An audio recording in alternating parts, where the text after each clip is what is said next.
I'd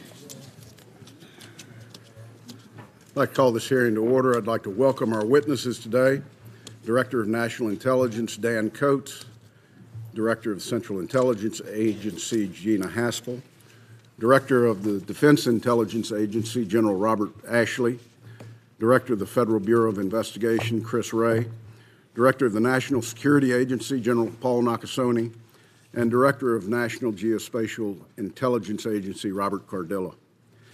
I thank all of you for being here this morning. I'd also like to welcome the committee's two newest members who, in typical Senate fashion, are not here yet. Senator Ben Sass of Nebraska and Senator Michael Bennett of Colorado. They're both great additions, and I look forward to working with them and with you to fulfill the committee's critical oversight mandates.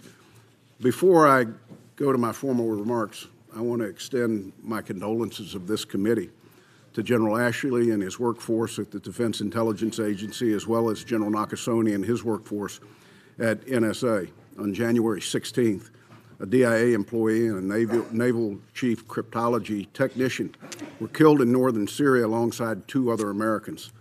This is a stark and sobering reminder of the dangerous work that the men and women of the intelligence community do around the world on behalf of the country every single day, often with no public acknowledgement. We thank you for your leadership of this community and, more importantly, for what your officers do and the sacrifices they make on behalf of our nation. This committee's met in open forum to discuss the security threats facing the United States since 1995. The nature, scale, and scope of those threats have evolved greatly over the last 25 years. Hostile nation states, terrorist organizations, malign cyber actors, and even infectious disease and natural disasters at different times have been the focus of the intelligence community's efforts. Our intelligence officers have repeatedly proven themselves equal to the task of refocusing, reconfiguring, and relearning the business of intelligence to keep pace with a threat landscape that's never static. When this nation was attacked on September the 11th, counterterrorism rightly became our nation's security focus, and the intelligence community responded by shifting resources and attention. We learned the ways of our new enemy, and we learned how to defeat it. We're now living in yet another new age, a time characterized by hybrid warfare, weaponized disinformation, all occurring within the context of a world producing more data than mankind has ever seen. Tomorrow, it's going to be deep fakes, artificial intelligence, a 5G-enabled Internet of Things with billions of Internet connections on consumer devices. What I hope to get out of this morning is a sense of how well prepared the intelligence community is to take on this new generation of technologically advanced security threats. Countering these threats requires making information available to those who can act, and doing so with speed and agility. Sometimes the key actors will be the federal government. Other times it will be a city. Many times it will be a social media company or a startup or a biotech firm. I see a world where greater collaboration between government and the private sector is necessary while still protecting sensitive sources and methods.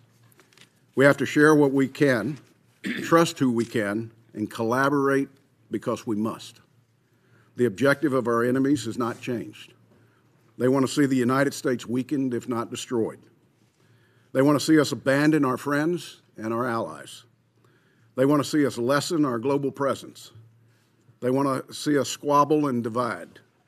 But their tools are different. I don't need to remind anyone in the room, when this country's democracy was attacked in 2016, it wasn't with a bomb or a missile or a plane. It was with social media accounts that any 13-year-old can establish for free. The enemies of this country aren't going to take us on a straight-up fight because they know they'd lose. They're going to keep finding new ways of attacking us, ways that exploit the openness of our society and slip through the seams of a national security architecture designed for the Cold War. What this means is that we can't afford to get complacent. We can't find comfort in being good at doing the same things that we've been doing for 50 years. Those who would seek to harm this nation are creative, adaptive, and resolute. They're creating a new battlefield, and we have to we've been playing catch-up. Defeating them demands that we, as members of your oversight committee, make sure you have the resources and the authorities you need to win. Director Coates, I'd appreciate your perspective on how to best strike the balance between satisfying existing intelligence requirements and preparing the IC to take on the technological challenge of the future. I'd like to recognize that this will be Director Cardilla's last appearance before the committee. Robert, since 2014, you've served as the consummate ambassador for NGA, and this committee thanks you for your more than 35 years of honorable service to NGA, the intelligence community, and more importantly, to the country. I'll close here because we have a lot of ground to cover today, but I want to thank you again, and more importantly, your officers, for the selfless sacrifices that help keep this nation safe.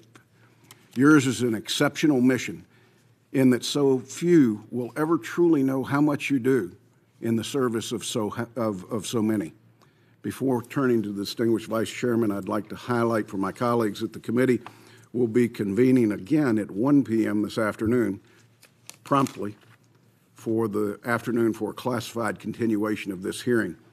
Please reserve any questions that delve into classified matters until then, and don't take it offensive if our witnesses find the need to delay their answers to questions that might be on the fringe for the closed session. With that, I turn to the Vice Chairman. Well, thank you, Mr. Chairman. And let me also welcome our witnesses. Let me extend my condolences as well for our loss. Let me also echo what the Chairman has said, Robert, about your service, your leadership at NGA, your willingness to always push, and your recognition that in many ways we need to change our models and how we make sure we use better use of our commercial and other partners. Today's open hearing comes at an important time for our nation and the world. As I look over the witnesses' statements for the record, I'm struck by the multiplicity of threats our nation continues to face, from new threats like cyber and online influence to those that we're more familiar with, like terrorism, extremism, proliferation of WMD, and rogue actors like Iran, North Korea, and regional instability. We've also seen and see on a regular basis, daily basis with some of the news yesterday, an increasingly adversarial stance of major powers like Russia and China. At the forefront of our nation's defenses against these threats stand the professional men and women of the Intelligence Committee whom you represent. It is, I believe, unconscionable that some of these men and women, and in particular the FBI, Department of Homeland Security, State Department, and others, were forced to work without pay for 5 weeks because of the government shutdown. This is no way to run a country. We count on the intelligence and law enforcement professionals to protect us. We cannot ask them to do so with no pay and facing threats of eviction or losing their health insurance. The method of running government via shutdown, brinkmanship, must come to an end. The myriad threats we faced must also be faced in tandem with our allies and partners around the world. As former Secretary of Defense Mattis wrote in his resignation letter, quote, "While the U.S. remains the indispensable nation in the free world, we cannot protect our interest or serve the role effectively without maintaining strong alliances and showing respect to those allies," unquote. I think that is a lesson we all need to take to heart. Of the multiple threats we face, I would highlight two that I hope we can especially dive into. First, Russia's use of social media to amplify divisions in our society and to influence our democratic process. This is an area that I know was highlighted in our worldwide threat hearing last year, and the concern that we and the IC that Russia would continue its malign activities to try to influence the 2018 elections. While we did see Russia continue to try to divide Americans on social media, and we saw cyber activities by unknown actors targeting our election infrastructure in 2018, the good news is, and particularly General Nakasone, I commend you, I think we did a much better job. The question, though, is how do we prepare ourselves for 2020? How do we make sure that we're fully organized? What is the IC's role in fighting this disinformation threat? And how can we build upon public-private partnerships with online social media companies in a way that works for both sides? This is a problem, as the chairman's mentioned, with the question around deepfakes and other areas that technology is only to make more difficult. The second issue I'd hope that you would all address today is the threat from China, particularly in the field of technology. I think we all saw the Justice Department announcement yesterday about Huawei. I have to say, as a former entrepreneur and venture capitalist, I long held the view that an economically advanced China would eventually become a responsible global citizen that would join the World Trade Organization and whose system would ultimately be liberalized by market-based economies. Unfortunately, what we've seen, particularly in the last 2 or 3 years, is the opposite. With the consolidation of power by the Communist Chinese Party and with President Xi emphasizing nationalistic tendencies and an aggressive posture towards those nations on China's periphery, and an economic policy that seeks, by hook or by crook, to catch up and to surpass the United States, economically, especially in the areas of technology like AI, machine learning, biotech, 5G, and other related areas.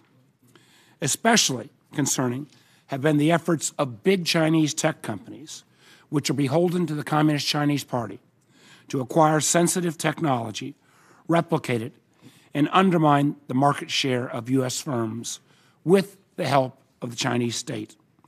I want to thank DNI Director Coates and FBI Director Wray, as well as DHS, for working with the committee to take seriously the threat from China's whole-of-society approach to technology acquisition and to jointly reach out to our business community with whom we must work in partnership to begin to address these issues.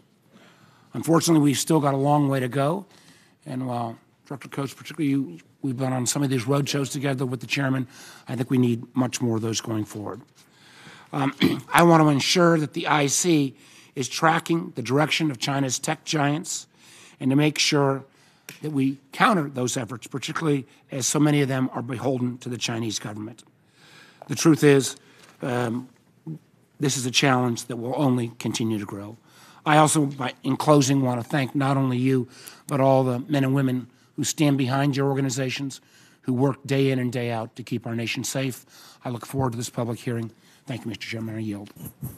I thank the Vice Chairman. Before I recognize Director Coates for his testimony, let me say to our witnesses, a number of the members of this committee have competing committees meeting right now on very important things, so members are going to be in and out. Please don't take that as a sign of any disinterest in your testimony or your answers, but there are a lot of things going on the Hill today that are priorities from a standpoint of legislative activity.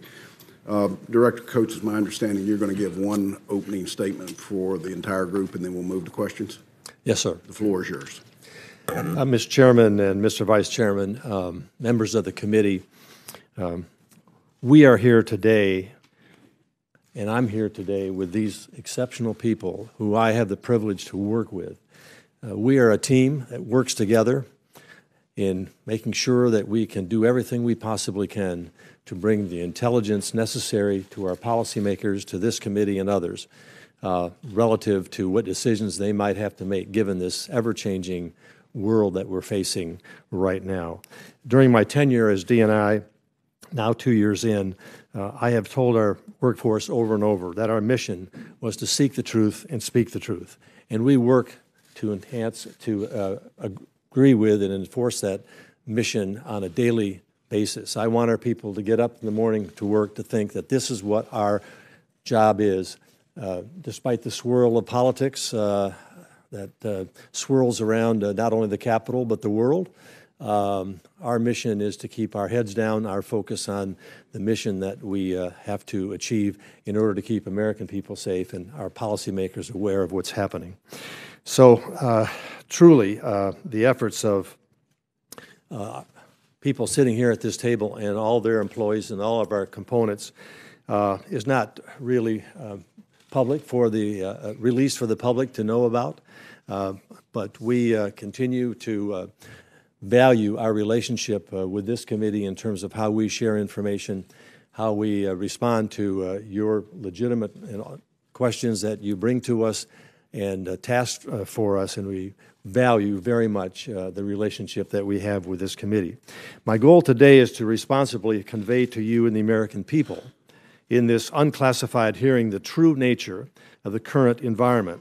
And in the interest of time, I'd also like to refer you to my statement for the record for a more complete threat picture. As I stated in my recent remarks during the release of the National Intelligence Strategy, we face significant changes in the domestic and global environment that have resulted in an increasingly complex and uncertain world, and we must be ready. We must be ready to meet 21st century challenges and recognize emerging threats. The composition of the current threats we face is a toxic mix of strategic competitors, regional powers, weak or failed states, and non-state actors using a variety of tools in overt and subtle ways to achieve their goals. The scale and scope of the various threats facing the United States and our immediate interests worldwide is likely to further intensify this year. It is increasingly a challenge to prioritize which threats are of greatest importance. I first would like to mention election security. This has been and will continue to be a top priority for the intelligence community. We assess that foreign actors will view the 2020 U.S. elections as an opportunity to advance their interests. We expect them to refine their capabilities and add new tactics as they learn from each other's experiences and efforts in previous elections. On the heels of our successful efforts to protect the integrity of the 2018 midterm elections, we are now focused on incorporating lessons learned in preparation for the 2020 elections. I would now like to turn to the variety of threats that currently exist and may materialize in the coming year.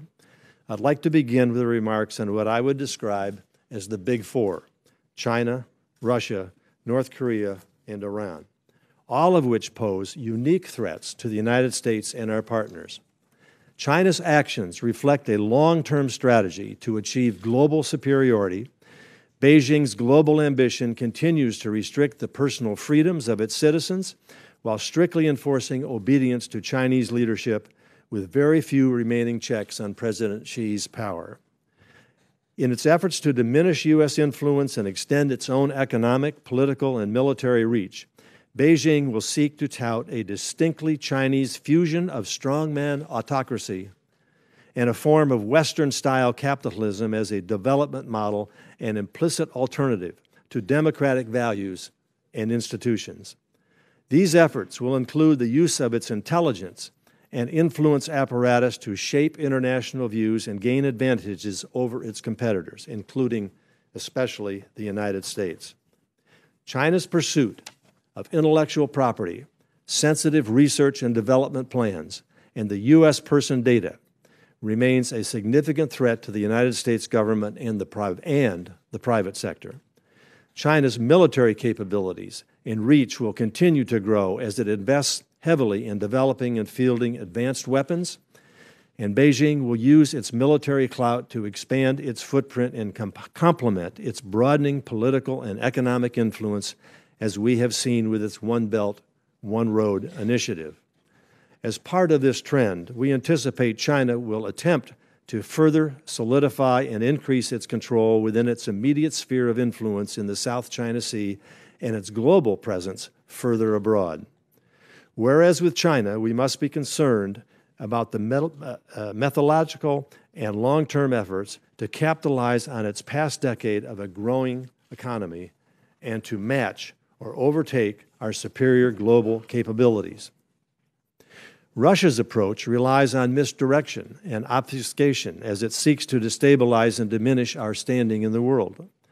Even as Russia faces a weakening economy, the Kremlin is stepping up its campaign to divide Western political and security institutions and undermine the post-World War II international order. We expect Russia will continue to wage its information war against democracies and to use social media to attempt to divide our societies. Russia's attack against Ukrainian naval vessels in November is just the latest example of the Kremlin's willingness to violate international norms, to coerce its neighbors and accomplish its goals. We also expect Russia will use cyber techniques to influence Ukraine's upcoming presidential election. The Kremlin has aligned Russia with repressive regimes in Cuba, Iran, North Korea, Syria, and Venezuela, and Moscow's relationship with Beijing is closer than it has been in many decades. The Kremlin is also stepping up its engagement in the Middle East, Africa, and Southeast Asia, using weapons sales, private security firms, and energy deals to advance its global influence. Regarding North Korea, the regime has halted its provocative behavior related to its WMD program. North Korea has not conducted any nuclear-capable missile or nuclear tests in more than a year, and it has dismantled some of its nuclear infrastructure. As well, Kim Jong-un continues to demonstrate openness to the denuclearization of the Korean Peninsula. Having said that, we currently assess that North Korea will seek to retain its WMD capabilities and is unlikely to completely give up its nuclear weapons and production capabilities because its leaders ultimately view nuclear weapons as critical to regime survival. Our assessment is bolstered by our observations of some activity that is inconsistent with full denuclearization.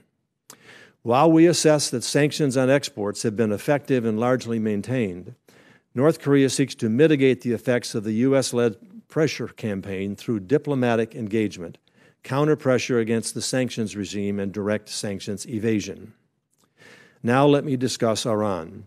The Iranian regime will continue pursuing regional ambitions and improved military capabilities, even while its own economy is weakening by the day. Domestically, regime hardliners will be more emboldened to challenge rival centrists, and we expect more unrest in Iran in recent months. Tehran continues to sponsor terrorism, as the recent European arrests of Iranian operatives plotting attacks in Europe demonstrate. We expect Iran will continue supporting the Houthis in Yemen and Shia militants in Iraq, while developing indigenous military capabilities that threaten U.S. forces and allies in the region. Iran maintains the largest inventory of ballistic missiles in the Middle East, and while we do not believe Iran is currently undertaking activities we judge necessary to produce a nuclear device, Iranian officials have publicly threatened to push the boundaries of JCPOA restrictions if Iran does not gain the tangible financial benefits it expected from the deal. Iran's efforts to consolidate its influence in Syria and arm Hezbollah have prompted Israeli airstrikes. These actions underscore our concerns for a long-term trajectory of Iranian influence in the region and the risk of conflict escalation. All four of these states that I have just mentioned, China, Russia, North Korea, and Iran, are advancing their cyber capabilities, which are relatively low cost and growing in potency and severity. This includes threatening both minds and machines in an expanding number of ways, such as stealing information, attempting to influence populations, or developing ways to disrupt critical infrastructures. As the world becomes increasingly interconnected, we expect these actors and others to rely more and more on cyber capabilities when seeking to gain political, economic, and military advantages over the United States and its allies and partners. Now that I've covered the big four, I'll quickly hit on some regional and transnational threats. In the Middle East, President Bashar al-Assad has largely defeated the opposition and is now seeking to regain control over all of Syrian territory. Remaining pockets of ISIS and opposition fighters will continue, we assess, to stoke violence, as we have seen in incidents happening in the Idlib province of Syria. The regime will focus on retaking territory while seeking to avoid conflict with Israel and Turkey. And with respect to Turkey, we assess it is in the midst of a transformation of its political and national identity that will make Washington's relations with Ankara increasingly difficult to manage during the next 5 years. Turkey will continue to see the PKK and related Kurdish groups as the main threat to their sovereignty. Under President Erdogan, U.S.-Turkey relations will be important, but not necessarily decisive for Ankara. In Iraq, the underlying political and economic factors that facilitated the rise of ISIS persist, and Iraqi Shia militants' attempts to further entrench their role in the state with the assistance of Iran will increase the threat to U.S. personnel.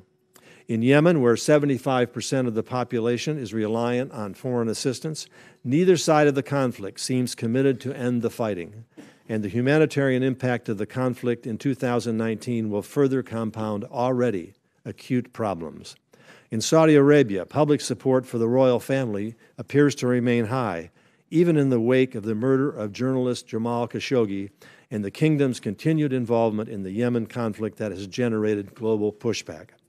In South Asia, the focus of the region will be centered on the potential turmoil surrounding Afghanistan's upcoming presidential election, ongoing negotiations with the Taliban, and the Taliban's large-scale recent attacks. We assess neither the Afghan government nor the Taliban will be able to gain a strategic advantage in the Afghan war in the coming year, even if coalition support remains at current levels. However, current efforts to achieve an agreement with the Taliban and decisions on a possible withdrawal of U.S. troops could play a key role in shaping the direction of the country in the coming years. Militant groups supported by Pakistan will continue to take advantage of their safe haven in Pakistan to plan and conduct attacks in neighboring countries, and possibly beyond, and we remain concerned about Pakistan's continued development and control of nuclear weapons. In Africa, several countries are facing significant challenges that threaten their stability, which could reverberate throughout the region. Libya remains unstable in various groups, and various groups continue to be supported by a variety of foreign actors and competing goals.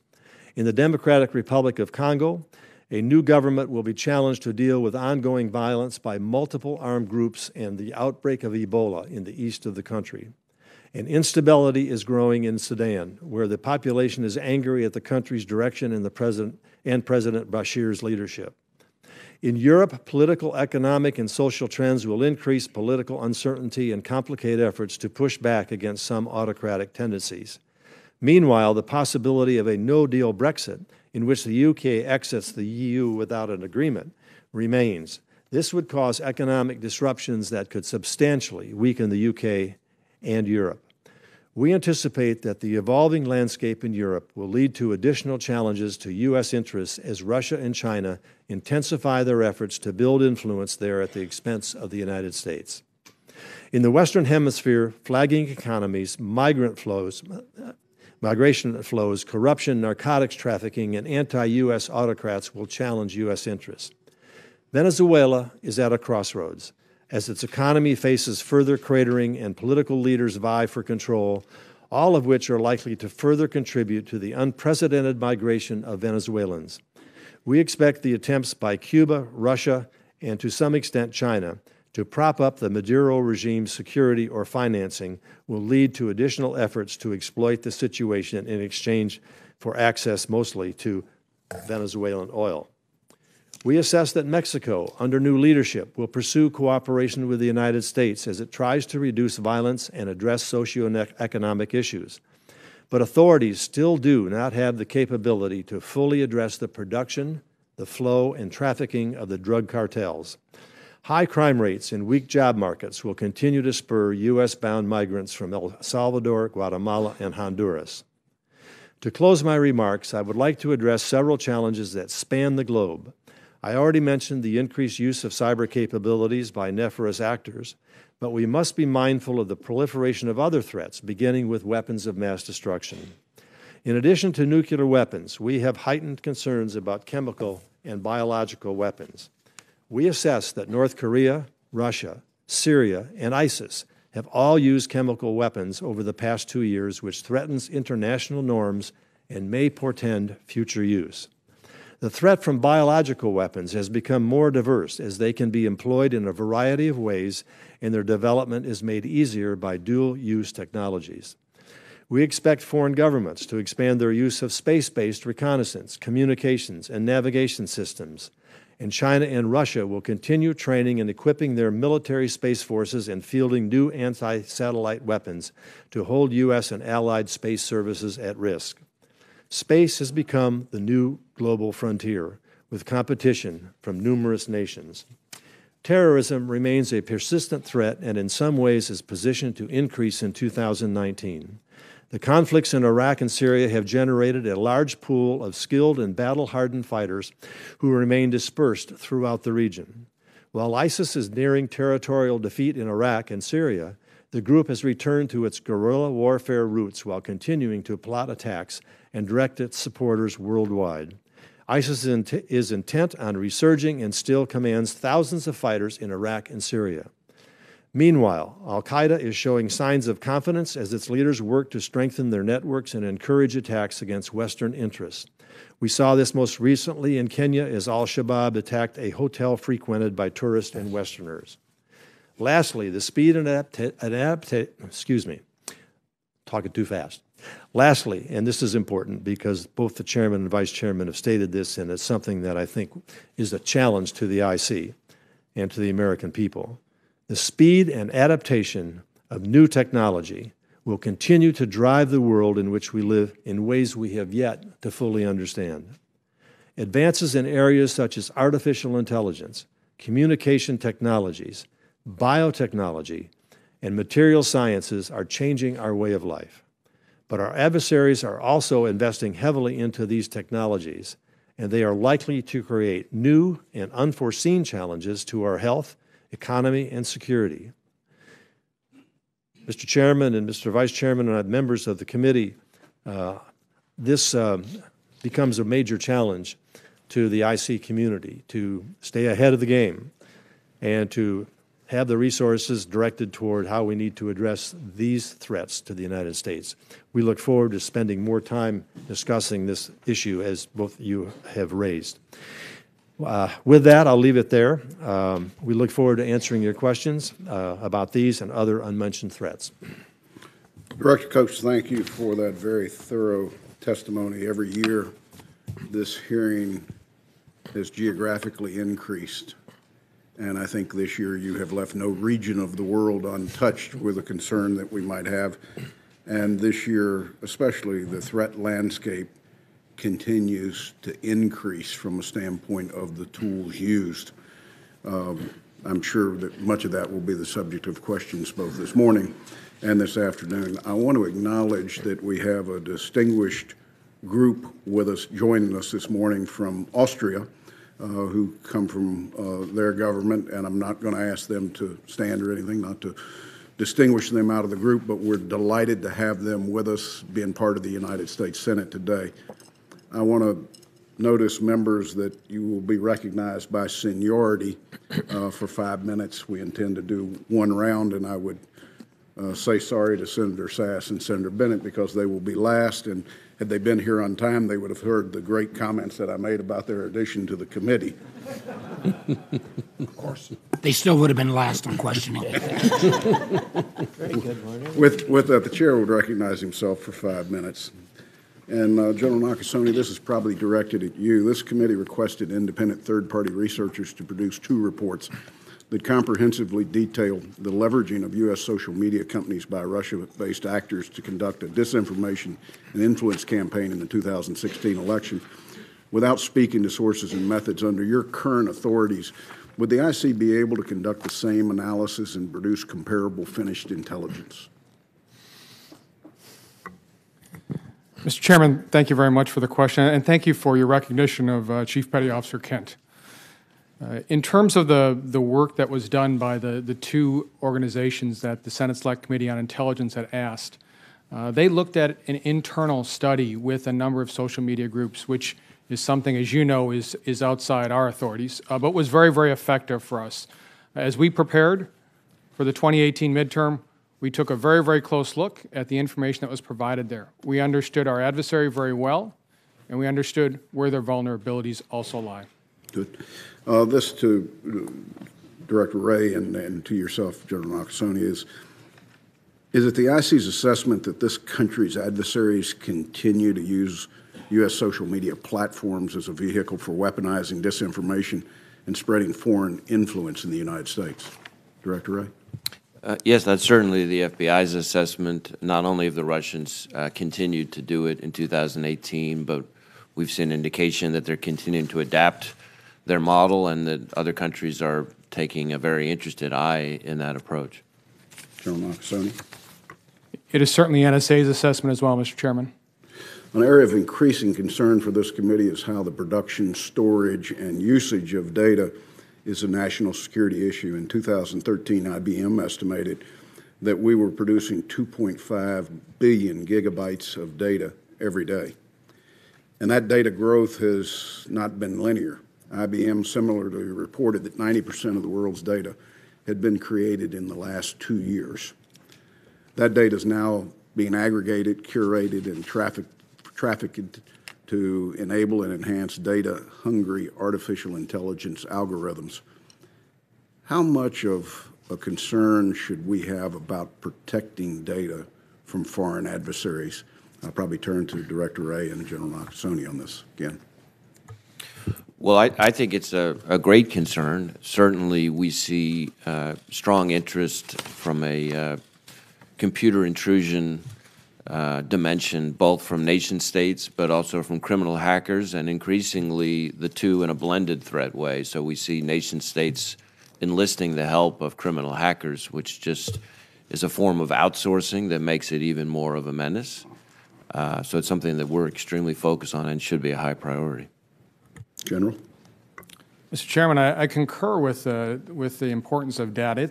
It's the coin of the realm today. If you think the power of data, not only for information that it can provide us, but also, as you indicated, the weaponization of it. We see our adversaries very interested in being able to procure data. And obviously, as Director Wray mentioned, this is something that we're very, very focused on as well as the National Security Agency. I'll throw out to whoever would like to answer, what applications of big data by foreign adversaries have you most concerned today? Well, certainly China has the capacity and the resources to be able to do a lot, but that has not deterred other major nations like Russia and others to be aggressive in doing this. You have identified this as a significant threat. We are awash in data. We have to understand how our adversaries use that data against our interest and how we can prevent that from happening, as well as use it for our own purposes relative to know what is going on around the world and what influence efforts are being thrown at the United States. So that is why we are, as a whole, is a very, very high priority, as you mentioned in your opening statement, in terms of how we resource our community, intelligence community, with the kind of tools and weapons needed to address this issue. Director? I was just going to add that as the challenges of encryption become bigger and bigger on the SIGINT side, we're more and more dependent on human sources, and the more big data can be exploited by our adversaries, the harder it is to recruit and retain human sources. And I suspect Director Haspel may have a view on that as well. Director Haspel?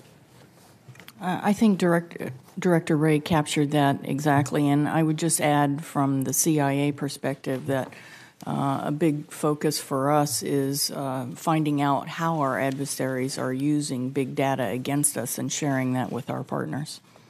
I'm going to exercise the chair for just a second for one last question, and this is your opportunity to recruit.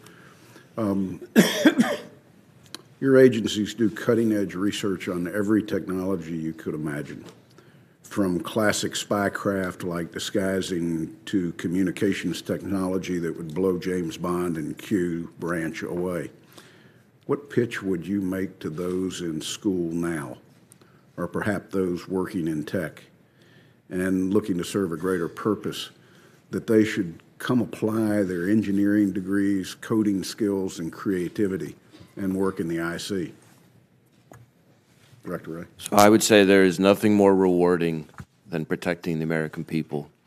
And we've seen with some of our smartest high-tech folks, I can think of one office in particular where two of our brightest stars with great talent briefly left for what they thought would be greener pastures in the private sector, and I was very pleased to see them both independently come back only about 8 months later when they realized the grass was browner.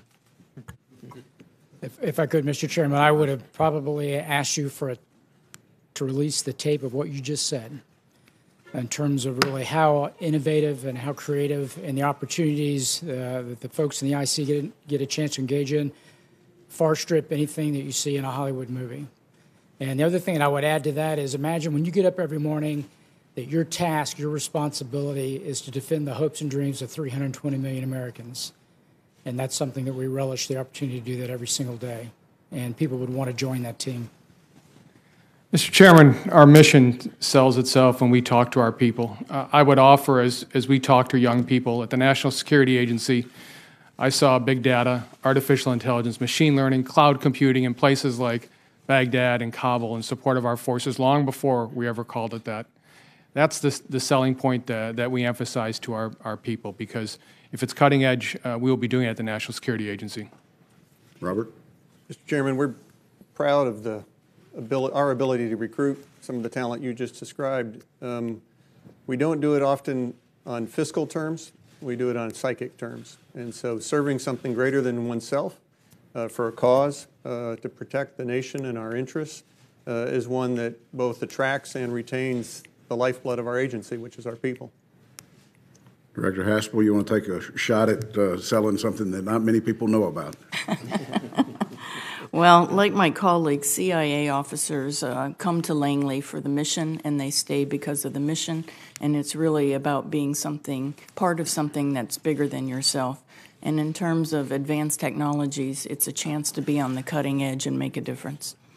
Well, let me just conclude by saying the disciplines that come out of higher education and community colleges today, all of those disciplines are applicable to the agencies that sit before us today.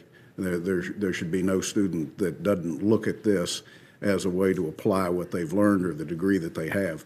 That didn't used to be the case. It was all specialized, but now it applies to everything. Director Coates. Well, Mr. Chairman, as somewhat of an older generation here who has to turn to his grandson to get the TV on the right channel, I'm continually amazed as I get around the country talking to colleges and graduates and people that are in these STEM positions and studying of their incredible talent. They bring those kind of talents and skills to our agencies, as you have heard, and it is extremely rewarding to see the young people who know they could have a better financial deal, a more settled lifestyle, easier, and so forth and so on. They want to serve this country, and they see this as meaningful, and it exceeds what financial gains they could get on the outside, and plus they're able to do some really cool stuff in all of these agencies, which we can't talk about here, but it is attractive to it. But their commitment to the country and commitment to the mission, as has been demonstrated here, is awfully rewarding when you go out and see what these young people have and what they're willing to do for the country. I thank all of you, Vice Chairman. Well, thank you, Mr. Chairman. And I agree that the people who work with all of you are extraordinarily special Americans, and the mission is critically important. I would personally add one other item, that if they work for the United States government, they actually ought to be paid on time. And I question, I've seen the number of federal employees who've gone 5 weeks plus without pay. I'm not sure many folks in the private sector would show up 5 weeks plus without pay on an ongoing basis. And while I'm appreciative of the fact that particularly the FBI, that your agents will be reimbursed, I do worry. The FBI has a number of contractors. Under our current setting, they will come out of this 5 week plus 35-day shutdown with nothing to show. And if we cannot guarantee that people that work for the United States government are going to be not used as hostages for either side of the political debate, then I think our ability to recruit and retain will go down dramatically. I don't know if, Director Ray, if you want to make any comment on that or maybe just punt, but it is something I saw FBI agents, I saw Homeland Security agents, I saw air traffic controllers working double shifts and then going and driving an Uber. I'm not sure I want somebody showing up maintaining the safety of our airway with 4 hours of sleep, but I'd be happy to take a comment there. Oh, Mr. Vice Chairman, needless to say, we're still assessing the overall operational impact of the shutdown, but what's quite clear is that it was incredibly negative and painful for the 37,000 men and women of the FBI and their families. But I will also say that I could not be more proud of their professionalism and their dedication to not let balls drop, but to keep charging ahead across all of our various program areas during that time. Certainly, when you talk about contractors, we are very dependent, just like every government agency, on contractors for a whole range of services. And, we would want to make sure that that aspect of our operations doesn't get disrupted. And my hope would be that folks on both sides of the aisle will look at how we might make sure, particularly some of those low-price contractors, oftentimes the folks who clean the bathrooms or serve the food, don't have to come out of this 35-day shutdown with absolutely no compensation at all. Let me start my first question, Director Ray and Director Coates, and this is, the Chairman's alluded to it, we've all talked about it, this emerging challenge around social media, particularly the fact, whether it's Russians or other foreign entities, that try to masquerade as Americans. They build large followings, create fake accounts. I think this problem is going to get exponentially harder as we move into deep fake technology. A lot of policy implications. How do we sort through that? How do we work with our social media company partners to put Americans on alert about the volume of foreign-based activity, bots, and others who are masquerading as Americans going forward, so they're not able to further manipulate not just our election process, but actually to build social divisions?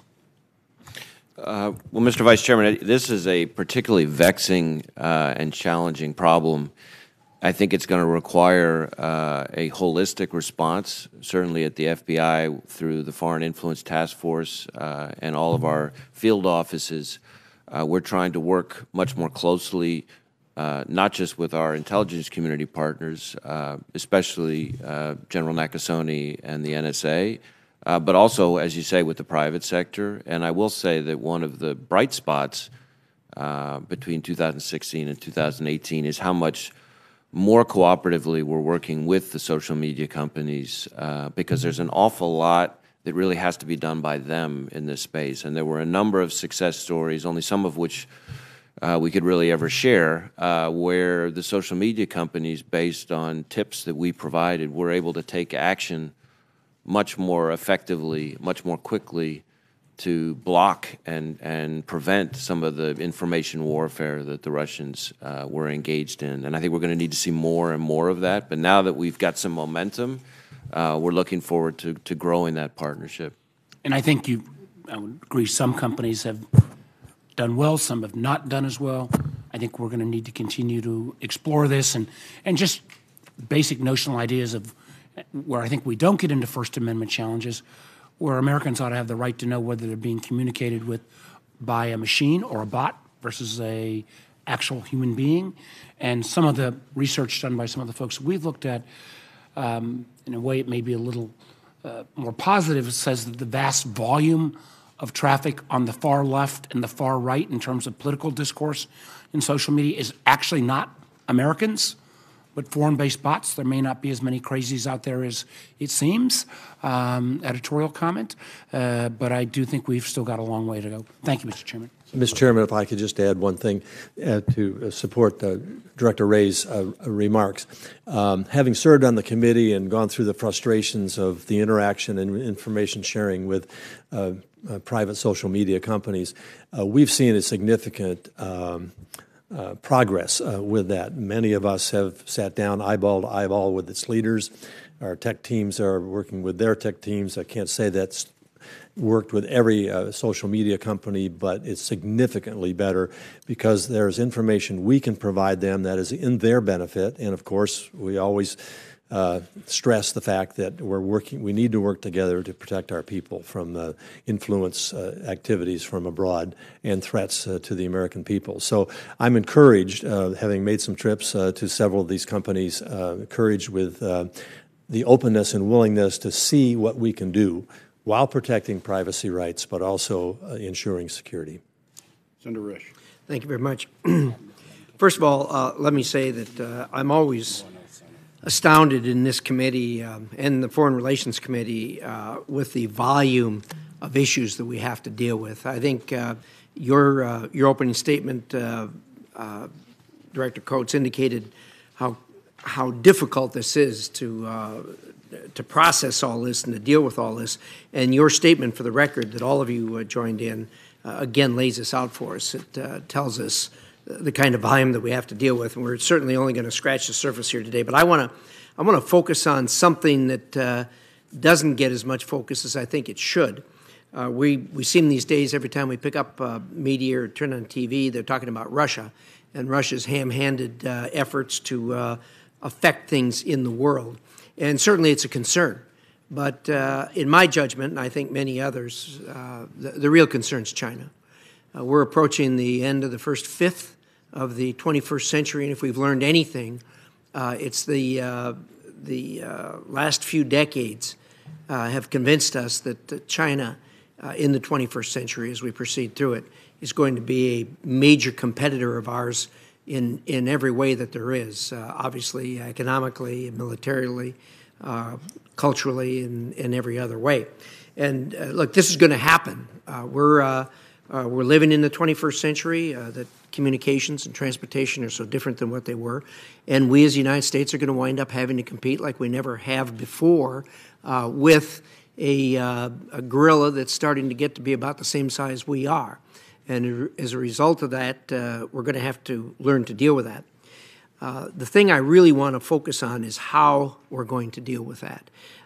We're Americans. We've always competed. We can compete. We innovate. We create. We manufacture. We do the great things that we do that have really led the world. But we can only do it if we're operating under a rule of law.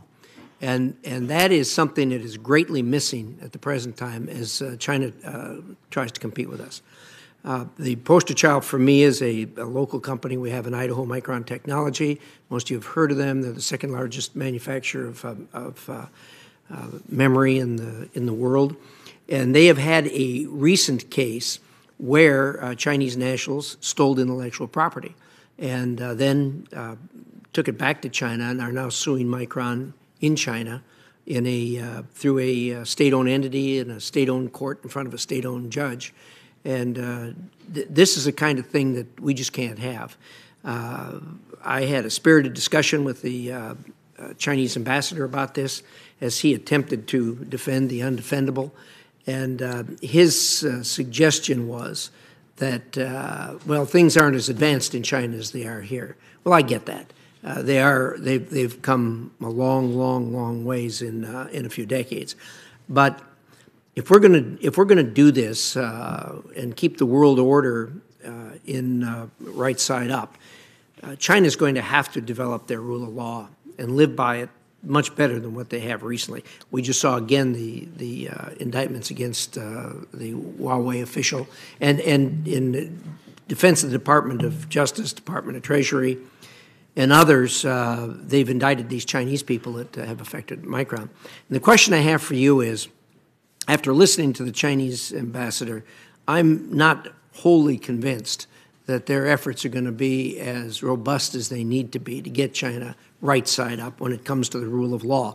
And when I'm talking about the rule of law, I don't mean just covert theft, but I mean what I call overt theft, and that is where they require businesses, as we all know, to divulge their information before they can do business in China, and then having the kind of restrictions they have on them in China. And all of this causes us real difficulty as we attempt to compete. Director Coates, I wonder if you could address that or assign it to somebody there at your panel. I'm looking for what do we see in the future, number one, and number two, how can we try to get our arms around this to do something about it? Well, I'll start, but I'd like to turn to Director Ray relative to what was just released yesterday, and which pointed, I think, in the direction of what you were talking about. But frankly, while we were sleeping in the last decade and a half, China had remarkable rise in capabilities that are stunning. A lot of that was achieved, significant amount of that was achieved by stealing information from our companies, by inserting Chinese in certain of our labs, or bringing back technological stolen properties, which China engaged. You can talk to any number of everything from automobile manufacturers to sophisticated software, as well as R&D for military. I think General Ashley can speak to that on the military side. I think we could go down the panel here and discuss for a significant amount of time the kind of actions China has taken to become a competitor, but also to gain superiority, and what they're doing and how they're spreading it around the world through their Belt and Road Initiative and a number of other initiatives. It's a serious issue that has to be dealt with. You are right on target in terms of saying that rule of law and international norms and fairness in trade and engagements is not the Chinese model. In counter it, we have to expose it. It was exposed yesterday in a significant way relative to telecommunications, and Director Ray can talk about that. We have alerted our allies. They are now second-guessing in questioning their initial responses to China. Oh, it's a great market. We need to get over there. Don't worry about anything else except selling our product. They're now finding that their product has been duplicated by the Chinese and sold for half the price because they didn't have to spend as much money on research and development. So it is. We are working with the chairman, the vice chairman, and with the committee actually to try to be as transparent as possible with our company heads. We've been traveling around the United States, meeting with CEOs and others. We're dialing up a program with the, I think I ought to stop right there, and the rest of this ought to go into a secure a setting in terms of how we're dealing with this, but I'd love to turn to Director Ray relative to what they're doing. Senator, I completely share your observations. And I would just say that one of the things that the American people, I think, are now sort of waking up to understand is that the Chinese government, the lines between the Chinese government and the Chinese Communist Party are blurred, if not totally erased. The lines between the Chinese government and Chinese state-owned enterprises, the same. The line between the Chinese government and ostensibly private companies, for all the reasons you described, and especially the line between lawful behavior and fair competition and lying and hacking and cheating and stealing. And one of the things that I've been most encouraged about in an otherwise bleak landscape is the degree to which, as Director Coates was alluding to, American companies are waking up, American universities are waking up, our foreign partners are waking up. And it's one of the few issues that I find when I engage in the interagency and up on the Hill, covering from one end of the spectrum to the other. There seems to be actually more consensus than I've ever seen before in my career. And I think that's a positive, and we need to build on that. Do either of the generals have, General Ashley? Yes, sir. So, sir, you laid out the problem set very well. And what's been highlighted, this isn't just a U.S. issue, this is a global issue. When you think about the Internet of Things, when you think about the nature of global business and how corporations are integrated. And if it touches a company in Australia who may have a relationship with a company in the U.S., then we become connected. From a military standpoint, when you look at major acquisition from a defense intelligence agency, one of the things we put against this is Supply Chain Risk Management Threat Analysis Center. So when DoD looks for major acquisition, we do the due diligence and research against those companies But that challenge is getting more and more complicated because you think they either buy it, they steal it, or they can build it. But the nature of that business, you have things like white labeling, where you don't necessarily have to disclose the relationship, where you could sell a semiconductor, a chip, a piece of software, and ostensibly it is from your company when in fact it may have been manufactured by a Chinese company. So that's the due diligence that we have to apply to look at the supply chain across all acquisition. And we got to bring all our partners in and illuminate the challenge and make sure they're doing the same due diligence, whether it's through CFIUS or other protocols. Senator Heinrich. Thank you, Chairman. Director Coates, in this hearing last year, you testified that you would recommend minimal access to classified documents to anyone without a permanent security clearance. You made that statement with regard to reports of multiple holders of interim security clearances in the White House. And now we are seeing published reports that dozens of times the White House has overruled the career FBI experts responsible for adjudicating security clearances, granting top secret clearances to White House officials. Would you still recommend minimal access to classified documents to those White House officials since FBI experts recommended that they not be given those top secret clearances? I do support the providing all the information necessary for not only the White House, but for all of our branches relative to providing security clearance. They have those authority to do that. We issue guidelines in terms of what I understand they have the authority. Adhered to. I want to know, do you think that that the White House should take seriously the recommendations of those FBI experts?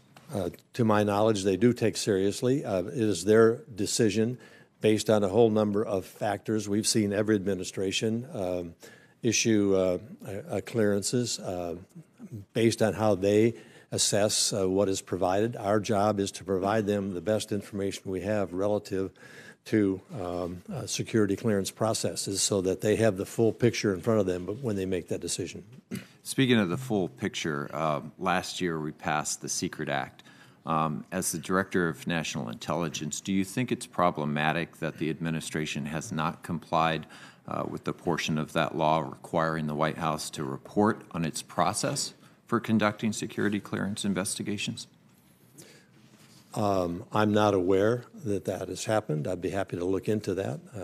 I would appreciate that. Director Wray, as I mentioned, we're seeing published reports that numerous times the White House has simply overruled career FBI experts responsible for adjudicating those clearances. In your view, were there valid reasons given for why the FBI's expert advice was overruled so many times? Senator, I think there may be some confusion about the way the process actually works.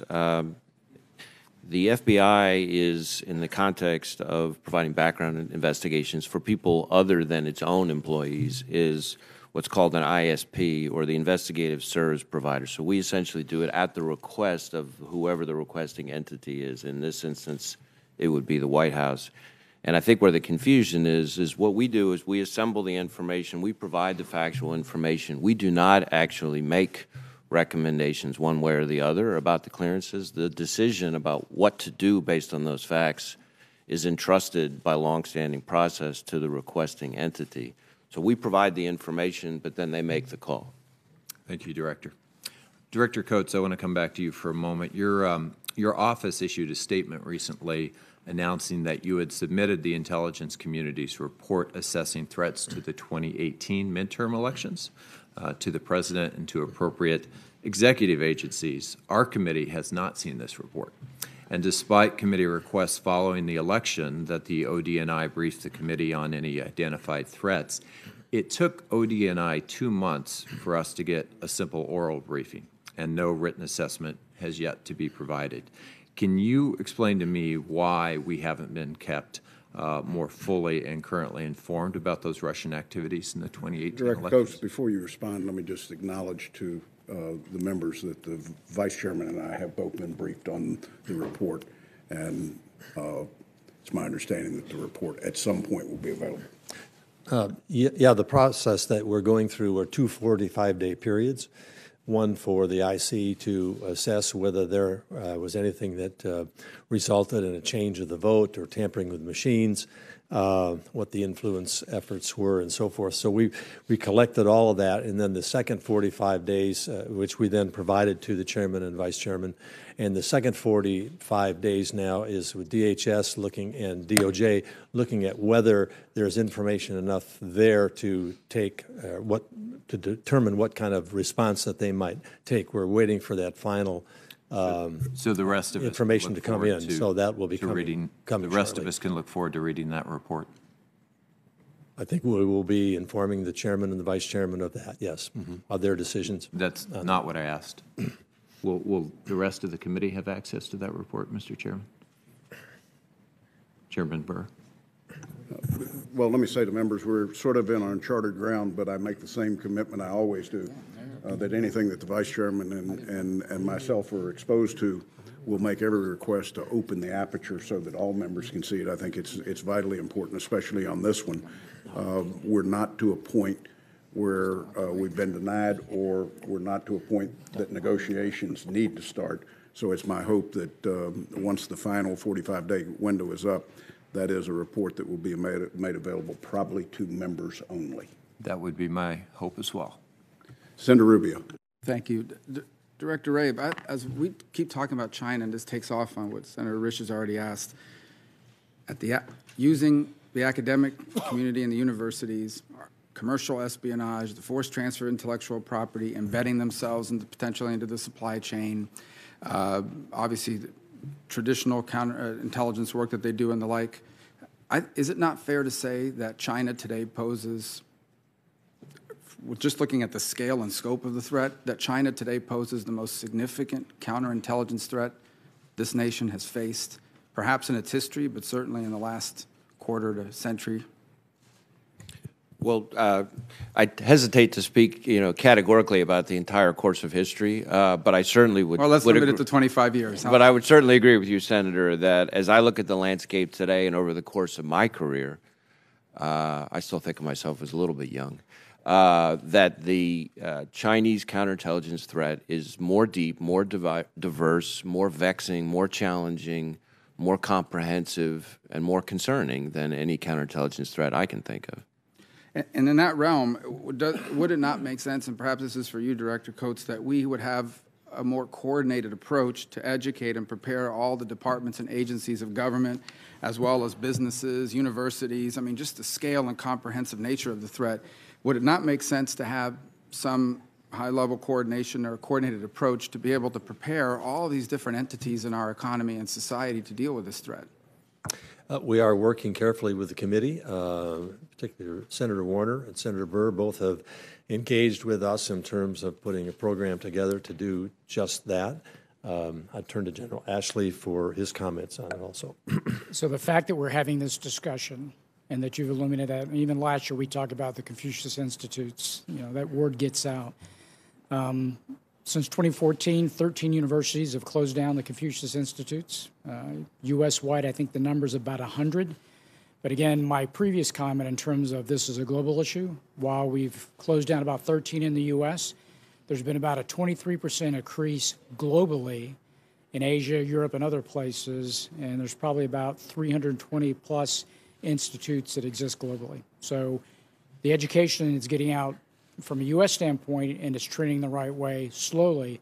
But again, it is a global problem, and we're as weak as the relationships with some of those partners subject to influence. Well, this is now where I make the obligatory pitch. Senator Warner and I have filed a bill that creates an Office of Critical Technologies to help coordinate the response to this threat across the board. And so, and I know everybody in this committee is interested in this topic. I want to switch gears for a moment and maybe ask you this, Director Coates, as well.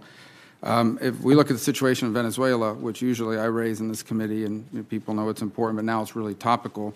So we've had 3 million migrants flow primarily into Colombia, Peru, and Ecuador.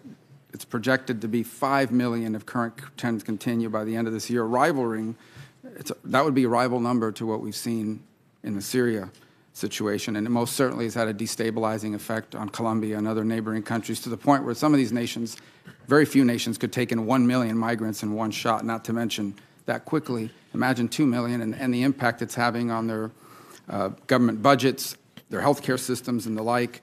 We know from Department of Justice filings and sanctions from Treasury that their government doesn't just tolerate drug trafficking, they give it the protection of government, and many high-level officials are active participants in narco trafficking. We know that they have a relationship, long-standing relationship with Iran and with Hezbollah. We know they have openly and repeatedly, at least Maduro has, invited the Russians and Putin to establish either a rotational or permanent presence somewhere in Venezuela, thereby creating a Russian military presence in the Western Hemisphere. In fact, they flew about 3 weeks ago or a month ago 2 Russian nuclear-capable bombers into the Caribbean Sea. Seeing all these factors, what's happening in Venezuela, we care a lot about democracy, we care a lot about freedom, we care a lot about human rights. But when you add all these things together, the migratory impact on regional partners and how that spills over into the United States, their relationship with Iran and Hezbollah, the drug trafficking, because all that cocaine is destined to come into our streets, the invitation to the Russians to potentially have a military base, whether it's rotational or permanent in our hemisphere, is it not in the national interest of the United States of America that the Maduro regime fall and be replaced by a democratic and more responsible government? Well, I think everything you said is been very open to the American public relative to the situation that exists in Venezuela. Our job as an intelligence community is to provide all the relevant information that you just talked about in terms of what the impact of what's happening in Venezuela and then throughout the region and the threat that it evolves from that. The decision as to how to address that obviously is a decision by the executive branch and by the president ultimately with the support of the National Security Council. We do obviously face a dire situation that has enormous consequences. I think nobody's more aware of that than you. You've been the person we turn to for almost ready to invite you into the intelligence community, given the information that you can provide for us, given your interest. I was remiss in not naming you as someone relative to China as taking a forward effort on the part of the committee and joining us in a number of ways to talk to CEOs and others around the country relative to the Chinese threat.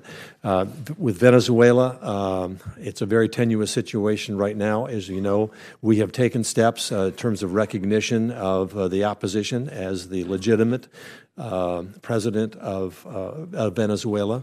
Yesterday, the Treasury Department announced oil sanctions against a Venezuelan oil company. They're a major company that we do business with here also.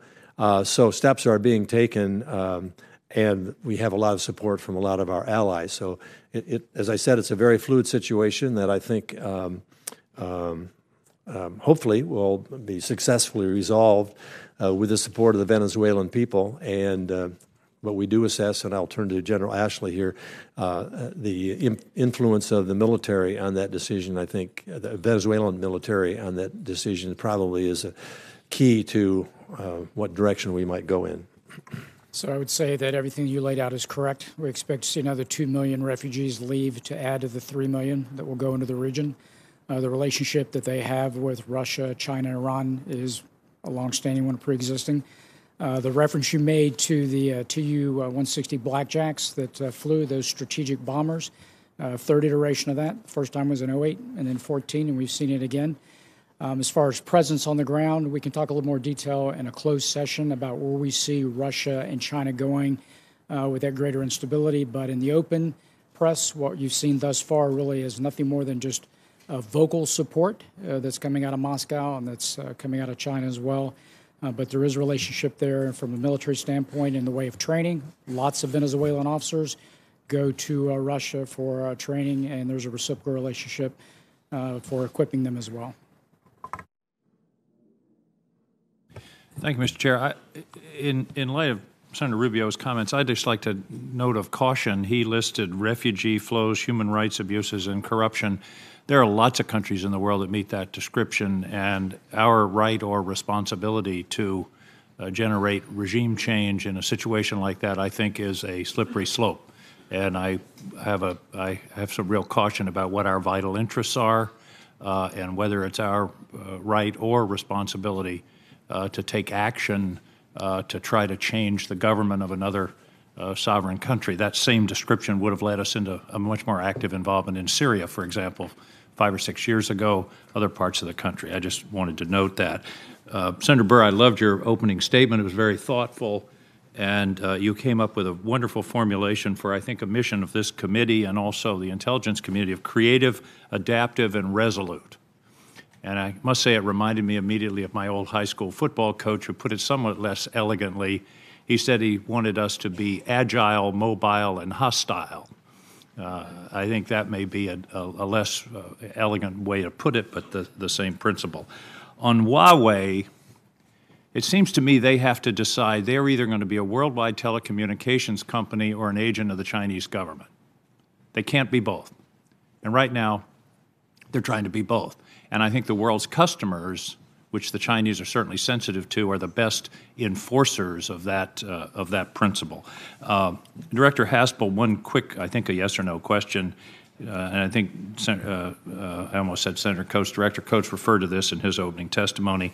Is Iran currently abiding by the terms of the JCPOA in terms of their nuclear activities?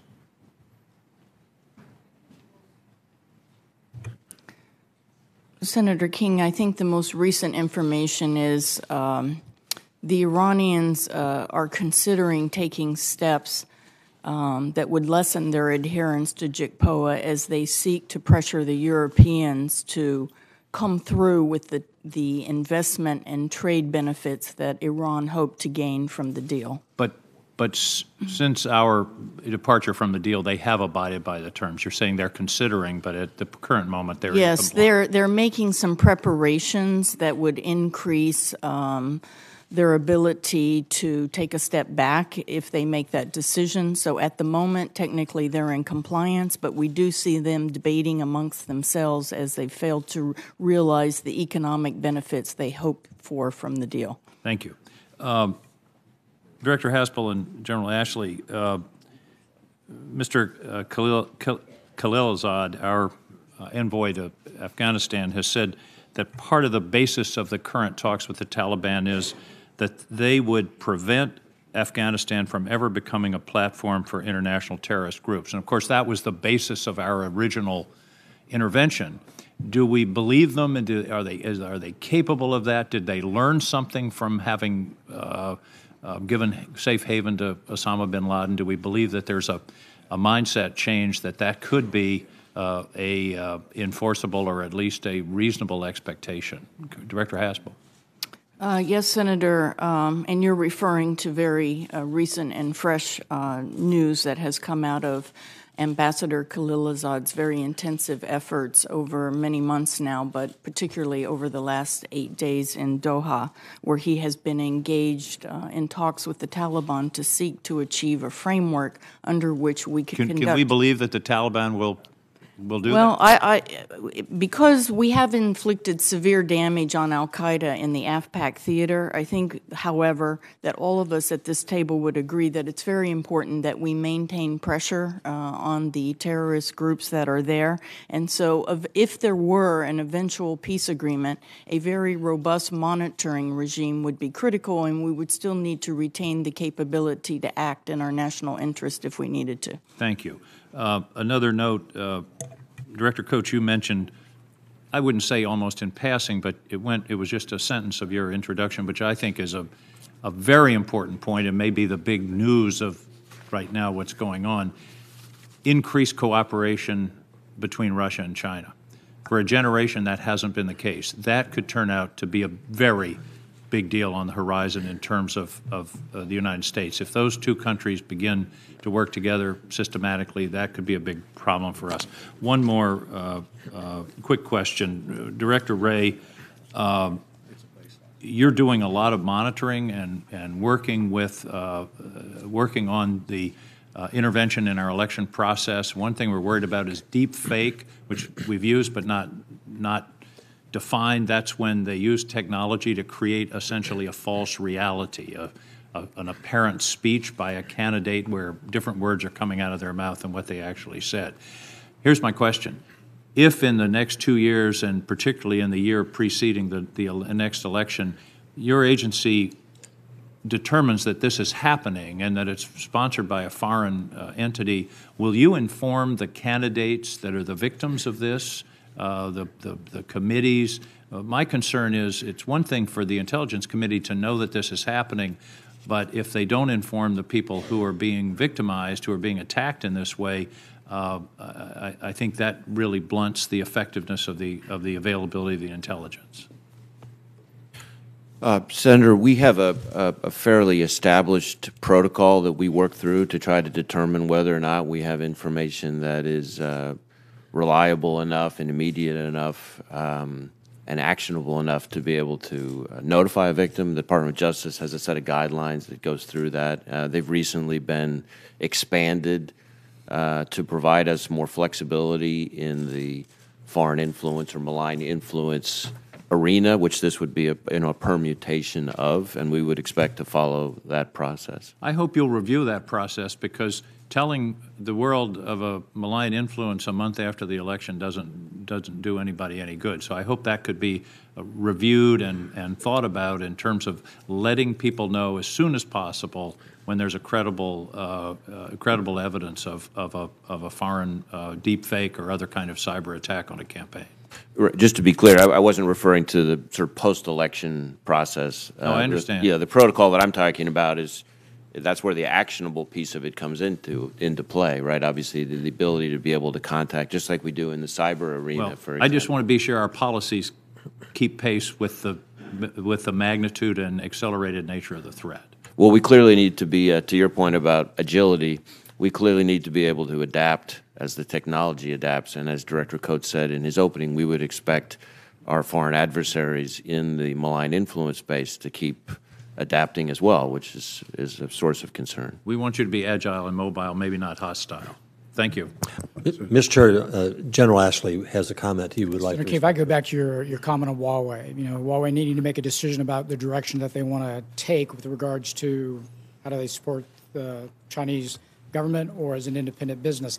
The challenge in which you've laid out part of the dialogue is that decision does not lie with Huawei. It lies with the CCP. It lies with Xi Jinping in the way that they are starting to centralize greater the management of those businesses. So therein lies the challenge where you see a decentralization and execution of capitalism, but really you have this kind of authoritarian capitalism in the way that the government provides oversight and puts very strict rules in place that makes it very problematic for a lot of those businessmen to operate without providing that information back to Beijing. And I think the market has to tell them that's not acceptable. Thank you. Agree. Senator Collins. Director Coates described this morning a Russia that is aggressive across all fronts. Did the CIA have any concerns about the Treasury's actions to ease sanctions on companies associated with the close Putin ally, Oleg Deripaska, in terms of his ability to retain some informal control? This isn't a typical American company that we're dealing with. Senator Collins, I don't think I'm expert enough to comment on Treasury's decision, but what I will say is that we work very hard to make sure that every agency and all of our senior agency leaders understand Putin's methodologies and what he will do to try and achieve what he perceives as Russia's place in the world and as a great power status. Moscow continues to grapple with the effect of Western sanctions. There have been very severe sanctions placed on them. I'm also, I think as an intelligence community, both Director Wray and I were very pleased with the decision to expel 61 Russian intelligence officers that has a tremendous impact on their ability to hurt us in our own homeland. So our job is to make sure that everybody understands Putin's efforts to influence globally and to enhance Russia's power status in the world. And we will continue to support Treasury as they look to impose sanctions. I think Treasury has been very, very aggressive on the sanctions front. Did the CIA raise any concerns about the Treasury plan? No, I don't believe we raised any concerns, but we provided all the supporting intelligence about the oligarch in question versus the aluminum company that you're referring to. Let me switch to a different issue, and that is Syria. Let's assume that after we depart from Syria, the Assad regime takes control of northwest Syria and eastern Syria, which I think is a reasonable scenario. Should this happen, what kind of threat would the United States and its allies expect from the thousands of extremists who are still currently fighting in those areas of Syria, such as ISIS? Senator Collins, to start with the last part of your question, everyone at this table is working very hard to make sure that we can finish the Defeat ISIS campaign, and also that we understand the foreign fighter picture in eastern Syria, and that we don't allow the foreign fighters that have been captured to return to the battlefield. It is, of course, accurate that ISIS has suffered significant leadership losses and near total loss of territorial control. But of course, they're still dangerous, which is your point, and they're the largest Sunni terrorist group, and they still command thousands of fighters in Iraq and Syria. So I think the stance in the administration and supported by the IC is that we're going to work very hard to finish that mission, and that's another example of where we must maintain a very robust monitoring regime and retain the ability to project into Syria should we need to. Director Coates, you looked like you wanted to add to that. Well, just to make the point that while we have defeated the caliphate with a couple of little villages left, it would be, we should not underestimate the ability of terrorist groups, particularly ISIS and affiliated groups with Al-Qaeda and other terrorist groups, that they are operating not simply on what takes place on the battlefield that gives them strength or weakness, but they're operating on the basis of a theocracy, a theology, an ideology that we will continue to see for perhaps years ahead in various places of the world. So we see those that were engaged in Syria moving to other ungoverned spaces. We see the tentacles of ISIS and ISIS and Al-Qaeda tactics in different places in the world, North Africa, the Philippines. We've just seen that take place, ISIS claiming credit for that. So ISIS will continue to be a threat to the United States, and we're going to have to continue, as Director Haspel said, to keep our eyes on that and our interest in the realization that this terrorism threat is going to continue for some time. Thank you. Senator Bennett. Thank you, Mr. Chairman, and thank you for your welcoming me to the committee. I apologize for being late.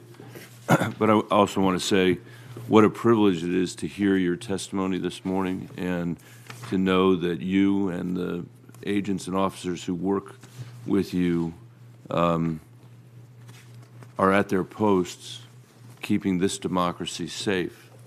And it is a reminder to me what's at stake when our partisan politics can't even keep our government open. And you guys are still doing your work, and it's an inspiration to me, and I hope to the people that, whoever's watching this at home. And in that spirit, actually, Director Coates, I wanted to start with something that you ended with, which was an observation about concerns that the IC has about political uncertainty in Europe and the ability for European democracies to push back on what you described as autocratic tendencies. Can you say a little bit more about that? Clearly, Europe has seen Russian aggression in hybrid ways,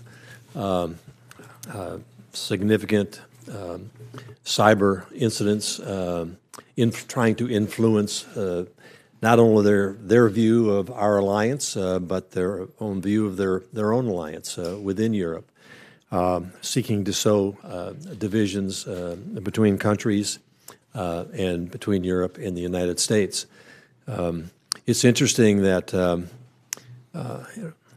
some time ago at a meeting with NATO intelligence officials, the question was raised by the director, did any of the 29 countries of Europe not see Russian influence in their countries, and particularly in the political processes of those countries?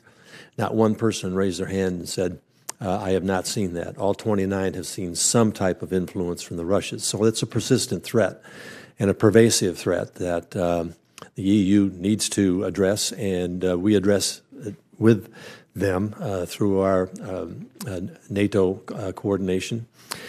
But I think the warning is there. I think the nations are aware of the threat. We see some issues that threaten some of the alliance coalition. Turkey is a member of NATO, and yet we're having some issues with Turkey. They're in a very geostrategic point in the world, and we've been happy to have them with NATO, so we'd like to keep them there. I don't know if I'm directly answering your question. I just said you are. What about within the domestic politics of those countries, the autocratic impulses, whether aligned with Russia or not aligned with Russia? Well, I think there's a lot of wariness about aligning with Russia, whether you're authoritarian leadership or not. We have seen some countries leaning in that direction, raising issues as to the strength of the alliance. A lot of that is related to the economy, to trade matters, to a number of issues beyond just the military. In the minute I have left, Director, if it's okay, I wanted to switch to potential dual-use capabilities that China may attain through its One Belt and Road initiative.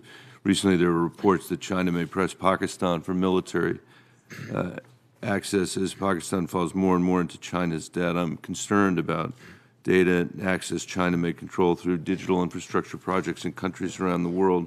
What is the IC's assessment of potential dual-use aspects of China's Belt and Road initiative, and what threats do they pose to U.S. interests? Well, I'd like to also turn... And where, I would say. Well, you can look at the globe. It's called One Belt, One Road, and it's global.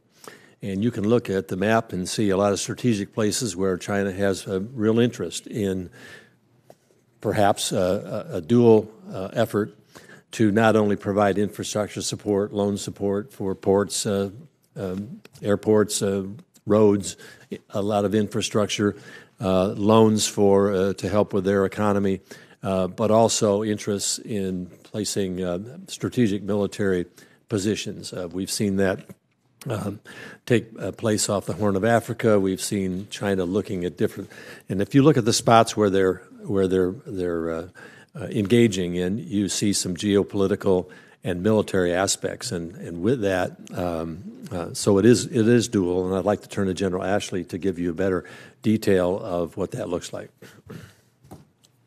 So we can talk at a classified session about the nature of the relationship with Pakistan. I think we can illuminate what you're seeking there. In terms of dual-use technologies, there's a multitude of things out there, and it's not necessarily germane to the Belt and Road Initiative. It's where they're investing, and part of that investment is how they're garnering intellectual capital globally. But think about quantum from a communication standpoint, from a computing standpoint, from a sensing standpoint, what those advanced sensors could do.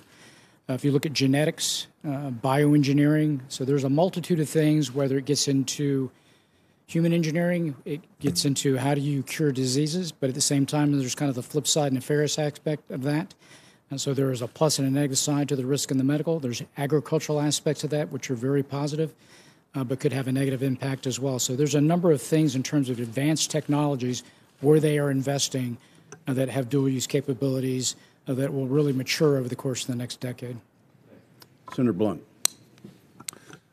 Thank you, Chairman. Thanks to all of you. I want to join everybody in thanking you for what you do and the important service that you provide in securing our freedom and the freedom of lots of other people. General Ashley, I know we lost a St. Louisan in Syria as part of your defense intelligence operation, and certainly reach out to their family and to the families of all who serve, who put themselves at that level of risk. Director Cardillo, in the, actually I saw the 60 Minutes over the weekend talked about small satellite data, about all the commercial imagery available. I think if there's, as you come for what's your last likely appearance in this job before this committee, if there's a legacy that you're leaving, it's bringing the commercial data community in a way that we're taking advantage of what's out there that we don't have to produce ourselves. But as we do that, what concerns do you have about cyber activity that might in some way impact that data or the data that we get in other places? How would you describe your concerns about cyber as it relates to commercial data that you've made great steps in using, and the other geospatial that we produce ourselves that may be disrupted before it gets analyzed with information that's not really there? Thanks, Senator, for the question. I don't think there's a more important issue on my desk, or I would offer the desk of my colleagues here, and that is at the heart of our profession is integrity and credibility, reliability. That's how we get invited to meetings. That's how we get invited back to meetings, to provide a sense of confidence to those that we serve to help them make decisions. What you just described is both an opportunity, that's the connection with new partners, non-traditional sources, small and large companies and universities, et cetera. Every one of those connections is also a threat or a risk, because if I'm now plugged in to this new source to gain benefit, understanding, coherence, I'm also plugging into every aspect of vulnerability that they have. So we work on this very, very hard. I obviously count on the experts at NSA and FBI on the digital domain and the hygiene that's necessary. I will also say, because it was brought up before, this issue of deep fake, as that technology advances, and it will, I do worry about, as a community that needs to seek the truth and then speak the truth, in a world in which we can't agree on what's true, our job becomes much more difficult. And so, go back to your question, we have to do a better job at protecting what we do, so that when we do show up, you have the confidence, you know where it came from, you know how we handled it, you know who did or didn't affect or manipulate it. And so, again, it's an issue that's in the center of my desk and all of our concerns. In your plans, one more question for you, Director. In your plans for geospatial, the development of that new facility replacing a 75-year-old facility in St. Louis, which is fully redundant with what happens in Springfield, Virginia, the difference you're looking at there, I think 40% of the space in that plan is unclassified. How does IC work in an unclassified environment, and how would you calculate success in your future view of how that works, and why would it work that way in plowing some new ground in unclassified space at a classified facility? The short answer is very carefully. I'll expand. So some 4 years ago, when I stepped into this privileged position, I challenged our team to think differently about our value proposition in a world that is much more open now, in which there's many more sources of information, some good and some not so good. And so I coined a phrase that we need to succeed in the open. I modified that a few months later with some help of my teammates. I said, what we really need to do is succeed with the open. And to your point about our new campus in St. Louis, which we couldn't be more excited about, by the way, the infrastructure is closer to 100 years old. But this is much more than an infrastructure project. I think of this as a new canvas. It's almost 100 acres. We can reimagine our profession on that canvas. Part of that reimagination needs to be engagement with that open community in a way that's protected and that's knowing about who and what we're plugging into. So we couldn't be more excited about the ability to take the opportunity that we have in St. Louis now to redefine that value proposition in a more open world, in a more connected world, in a world in which we're taking on sources that we know and sources that we need to double and triple check. And so the 40% you referenced is just an estimate that we have now. But we just want to build into that infrastructure knowing that we're going to have to work not just in but with the open. And so that's why we've laid out that marker at the beginning. And General Nakasone, how does this fit into what you do? The whole idea of GON, of individual personal geography, all the things that we didn't used to have access to that we have access to now, not only using it, but using it with confidence. Senator, I think your initial question with regards to the data security is a very important one in the terms of how do we ensure the integrity and assurance of the data that Director Cardillo and the men and women of the NGA have to be able to leverage every single day in support of a number of different requirements, whether or not it's policymakers, it's forward forces deployed. Our job is to assist in that and to make sure that that data is well protected, and we can rest assured that when we leverage it, it's the right time, at the right place, and the right data that we need to be able to utilize. Thank you. Thank you, Chairman. Senator Harris. Mr. Chairman, if I could just add something here. Robert Cardillo is finishing up a 30-plus year career of working with the intelligence community. He's just one of our crown jewels, and we hate to see him moving on to maybe greener pastures in easier times, but he's just been a terrific partner with this team, and I just want to recognize his contributions. Have just been exceptional, and he won the Best Dressed of any of us on the panel award this morning. He does that every time. I just want you to know that, Dan. Senator Harris. Thank you, Mr. Chairman, and I join with my colleagues in thanking each of you and the men and women of your agencies for honoring the oath that they have taken, and often with great sacrifice. So thank them, please, from all of us. This question is for Directors Haspel, Coates, and General Ashley, and it's about North Korea. What would you say is the current state of the threat from North Korea? And perhaps we can start with Director Haspel. Well, briefly, of course, the regime is committed to developing a long-range nuclear armed missile that would pose a direct threat to the United States. It is positive that we have managed to engage them in a dialogue.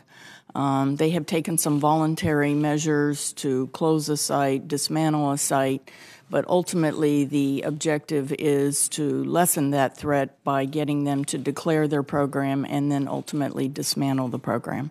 I think others can probably add to that. Director Coates? Well, I affirm what Director Haspel has just said. I think we continue to go into this situation eyes wide open. We want to employ the best of assets we can to understand what the Koreans are thinking, North Koreans are thinking, and what they're doing.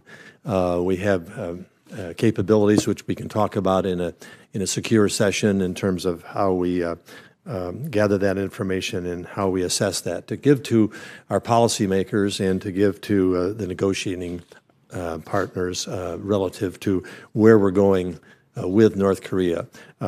We hold to the stated premise that denuclearization is the goal which has to be achieved, but I will at that point just say I want to ensure the American people and ensure everybody listening here that we are fully engaged in providing the essential intelligence needed relative to the negotiations that are going on. And in this setting, can you say, at least since you've been in the position you've been in, that their threat in terms of their ability to strike the United States has diminished in any way?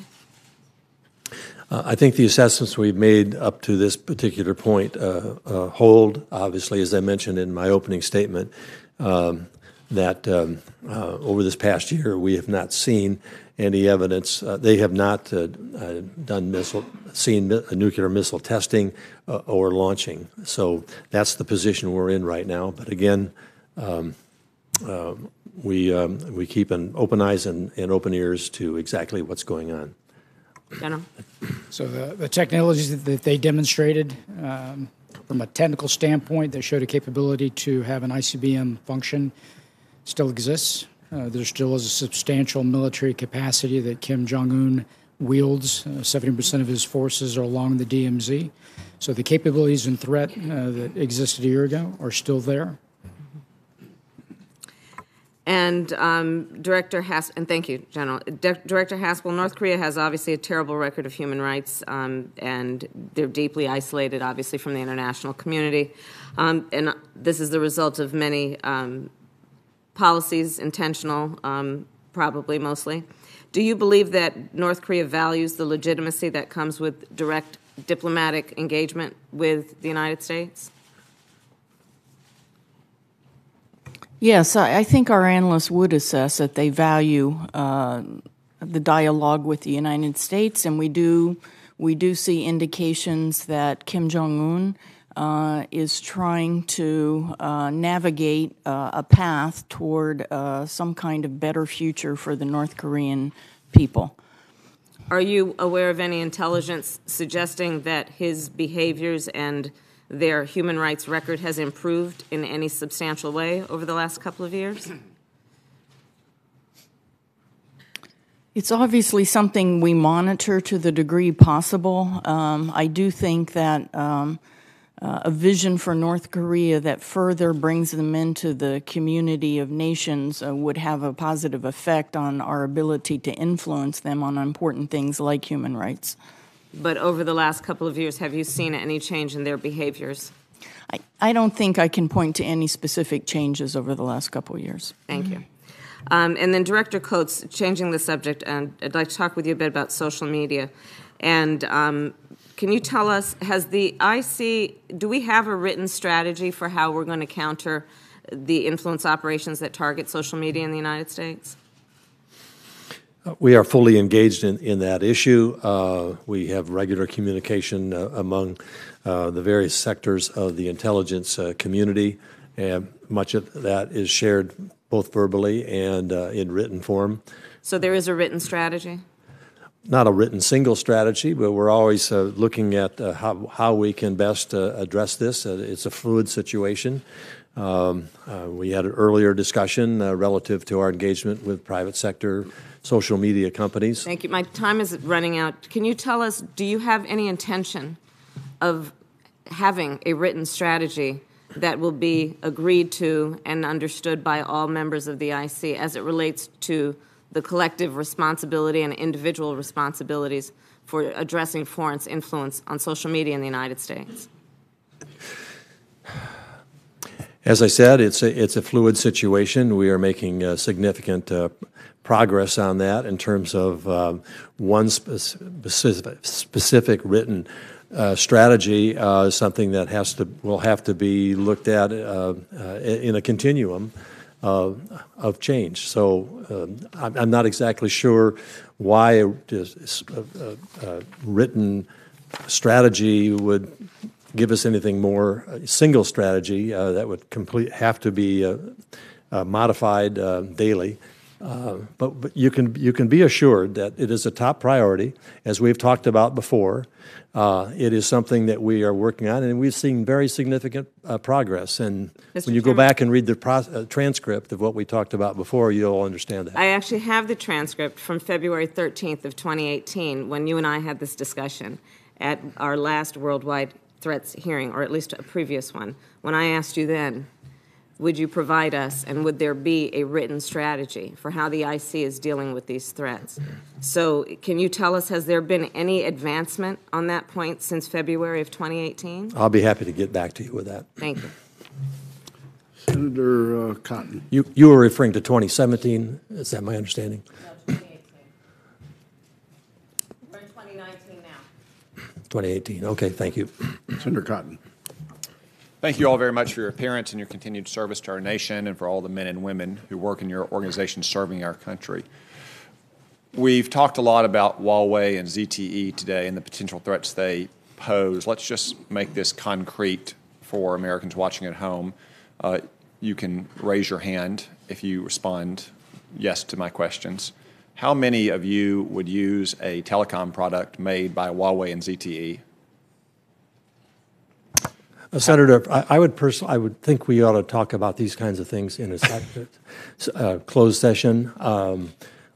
These are not all yes and no answers, and I think that there's information here that we could be better described in a closed session than an open session.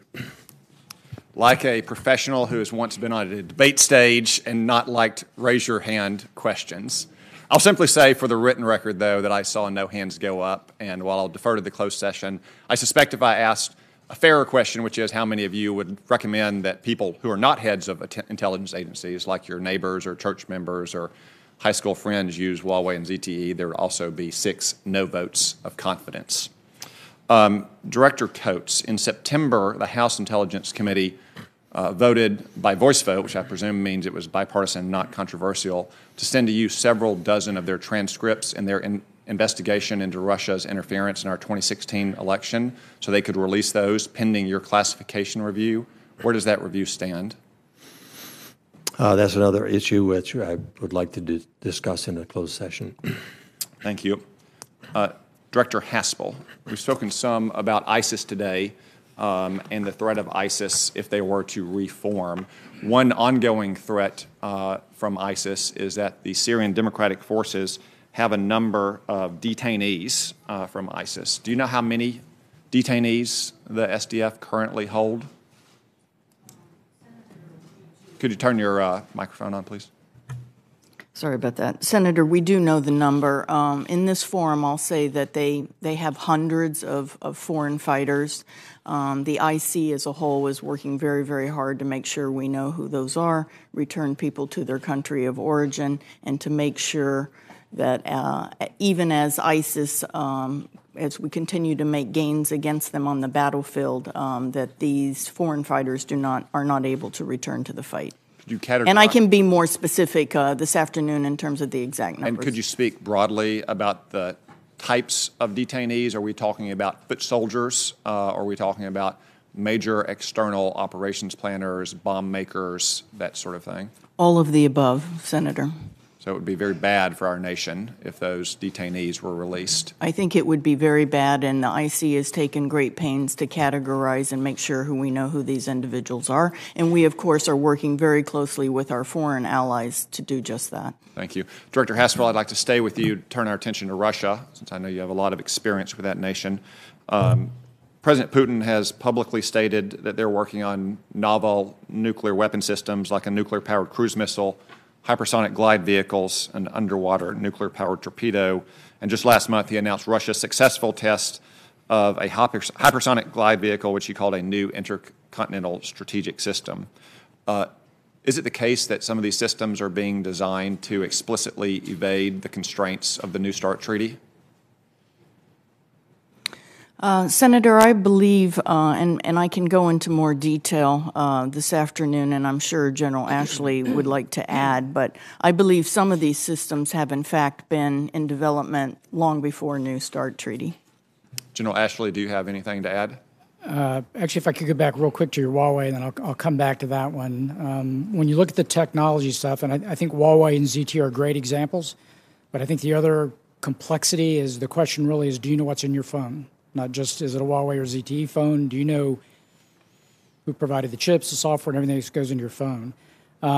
We're tracking everything that you just addressed in terms of Putin. I'm not sure if any of that violates the New START treaty, because right now I know that the Russians are in compliance, and what as you know, New START lays out for the systems it can deliver. It's about 700. They can have 1550 in the number of warheads, and they can have 800 in the latter category in terms of other systems.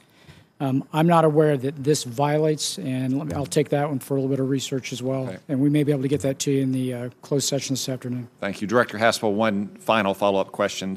So even if these systems don't violate the New START treaty, I believe that both this and the past administration has said that Russia is violating the Intermediate Range Nuclear Forces Treaty, the Open Skies Treaty, the Chemical Weapons Convention, the Biological Weapon Convention, the Vienna document, and is no longer adhering to the presidential nuclear initiatives.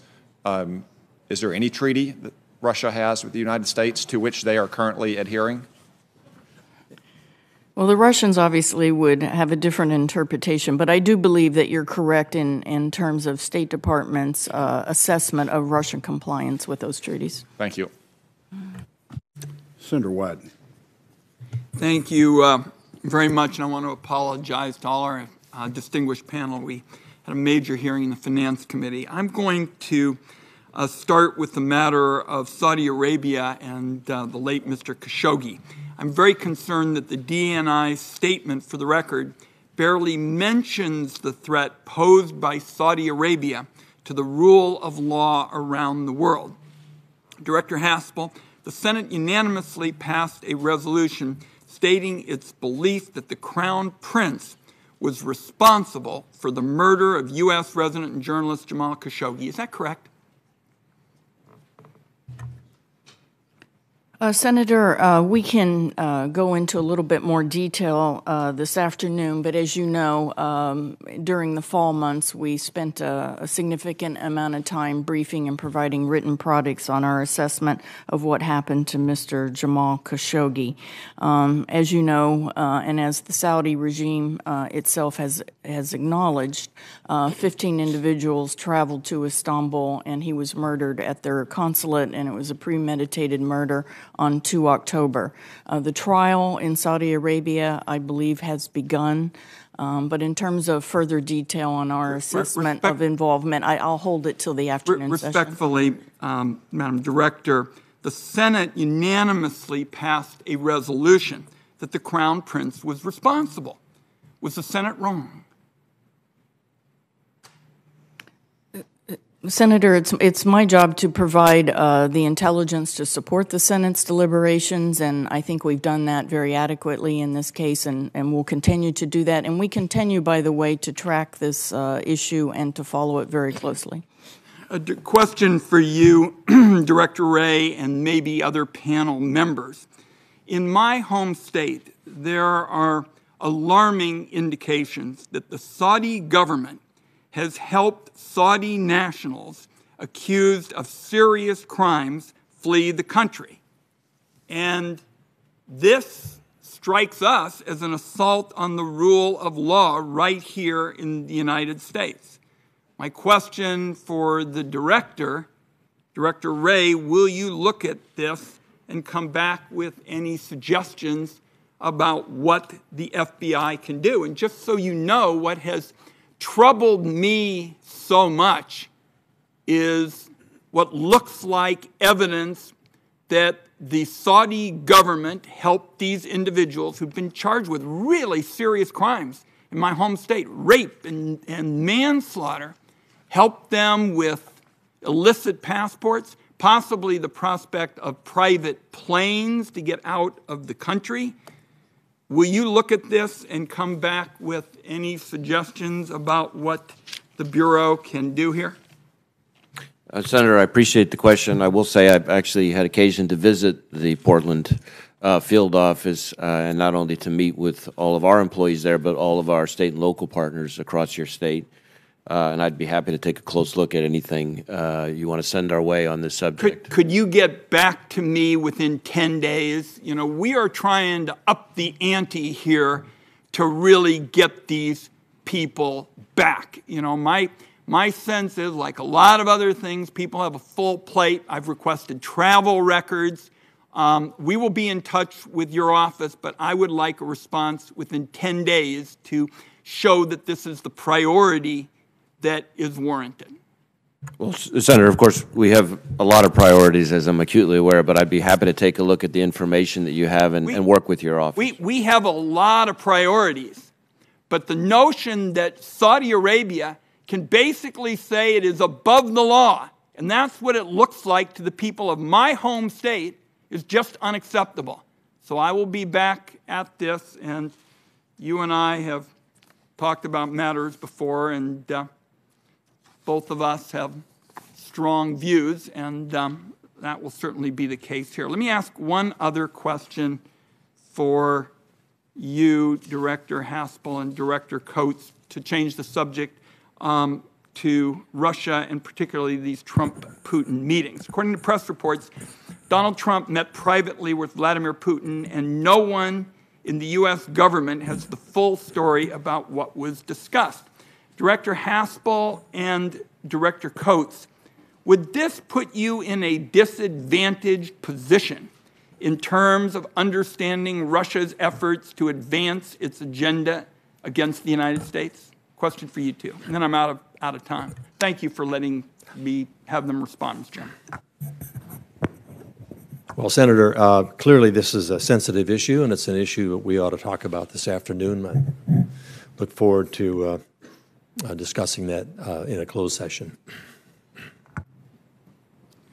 Mr. Chairman, my time is up. To me, from an intelligence perspective, it's just Intel 101 that it would help our country to know what Vladimir Putin discussed with Donald Trump, and I will respect the rules. Thank you, Mr. Chairman. Senator Cornyn. When I reflect on the number of people who lost their lives as a result of man-made causes in World War II, by some estimates as many as 39 million people, when we introduced the atomic bomb in Nagasaki and Hiroshima, and think about how much more efficient we've gotten when it comes to killing one another, potentially.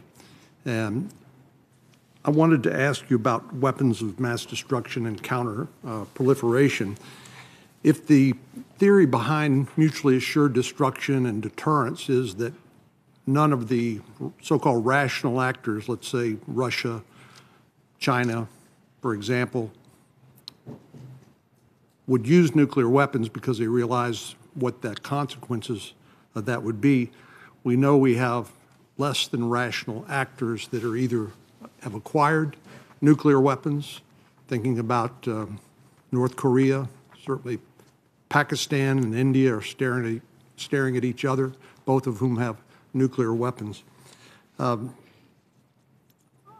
worry that we are not spending as much time as we need to be focusing on what is the most lethal threat to our nation and also to the world. Let me ask you specifically about Russia. We know Russia continues to be in material breach of the terms of the Intermediate Range Nuclear Forces Treaty.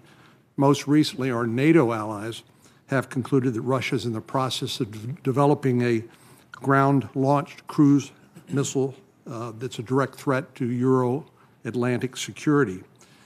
I personally think it's important for us to adequately fund nuclear modernization programs, including the development of a low-yield warhead, and enhance the capabilities of critical missile defense systems. I would also point out that China is not bound by the standards imposed by the INF Treaty, further putting the U.S. in a compromising position. Director Coates, does the intelligence community assess that a complete withdrawal of the U.S. from the INF Treaty would pose a significant national security risk to the United States?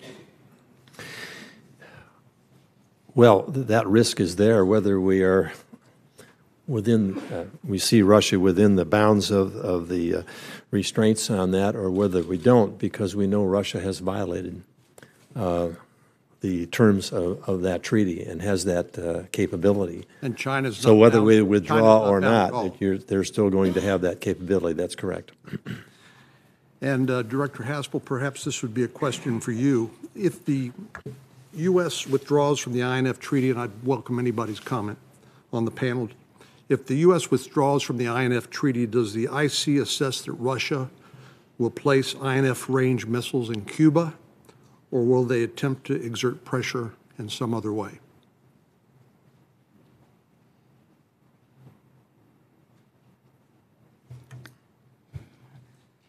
Senator, what I can say, and perhaps we can go into more detail this afternoon, is we do see that Russia is very concerned about our decision to withdraw.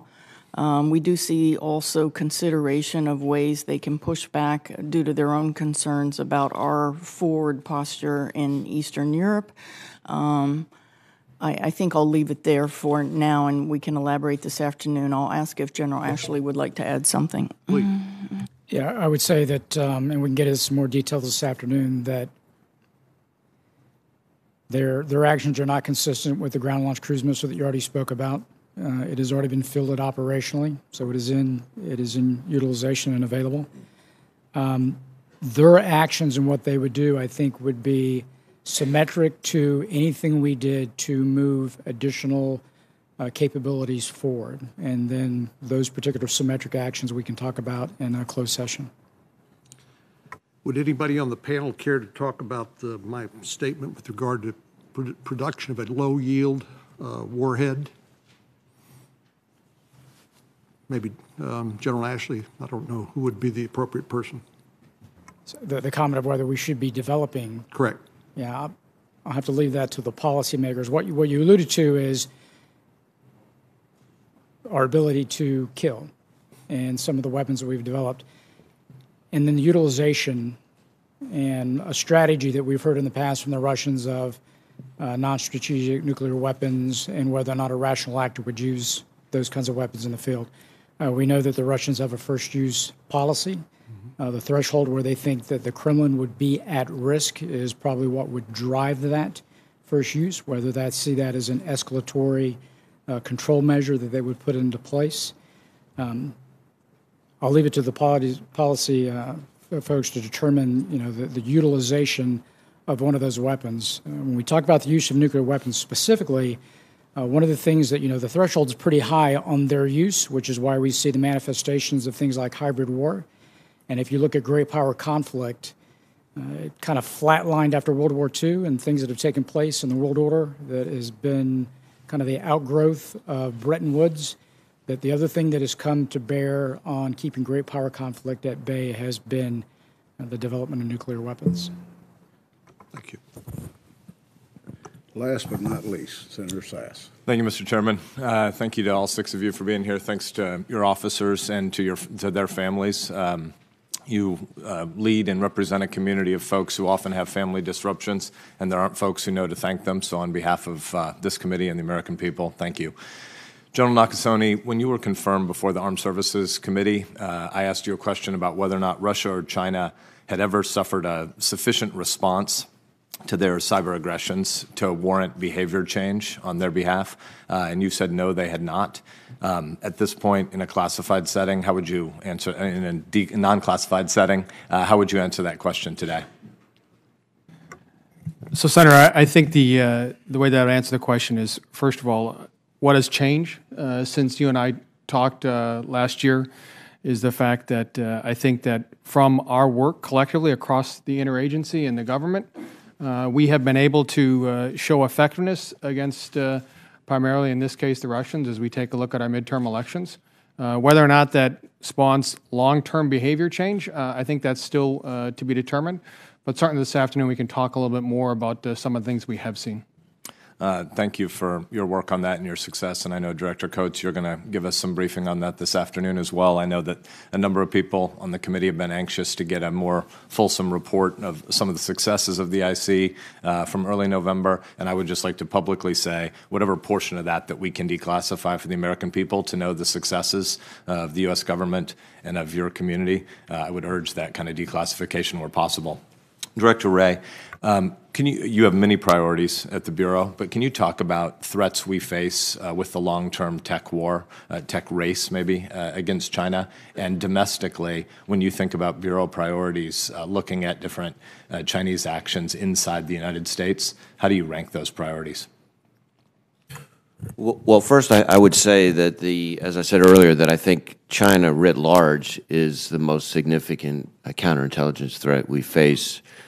We have economic espionage investigations, for example. That's just one piece of it in virtually every one of our 56 field offices. And the number of those has probably doubled over the last 3 or 4 years. And almost all of them, not all of them, but almost all of them lead back to China. In addition do you have anywhere near sufficient resources for all those investigations? Many of us used to ask Director Comey about jihadi threats against the United States, and we would regularly say, is the Bureau sufficiently resourced? And we were told that as long as the U.S. was active killing jihadis or partnering with allies in Syria to kill a lot of jihadis who were sucked there, he thought there were sufficient domestic resources in the Bureau. For counterintelligence and for corporate espionage purposes, are you sufficiently resourced? Well, I would say this. If the Congress were to entrust us with more resources, I can assure you we would put them to very good use. We've talked about deep fakes a couple of different times today. Our intelligence community is a product of history. 17 agencies is not the way anybody would design it from scratch, but that doesn't necessarily mean a reorganization is always simplifying. Oftentimes you create more complexity when you're trying to get rid of some of the duplicative functions that we have across different agencies. But when you think about the catastrophic potential to public trust and to markets that could come from deepfake attacks, are we, Director Coates and Director Haspel in particular, are we organized in a way that we could possibly respond fast enough to a catastrophic deepfakes attack? We certainly recognize the threat of emerging technologies and the speed at which that threat increases. We clearly need to be more agile. We need to partner with our private sector. We need to resource our activities relative to dealing with these known technologies and unknown technologies, which we know are going to appear anytime soon because it's just a very quickly evolving flood of technological change that it poses a major threat to the United States and something that the intelligence community needs to be restructured to address. We are in a process of transformation right now, which incorporates 6 major pillars that we have to put resources and activity against and fast.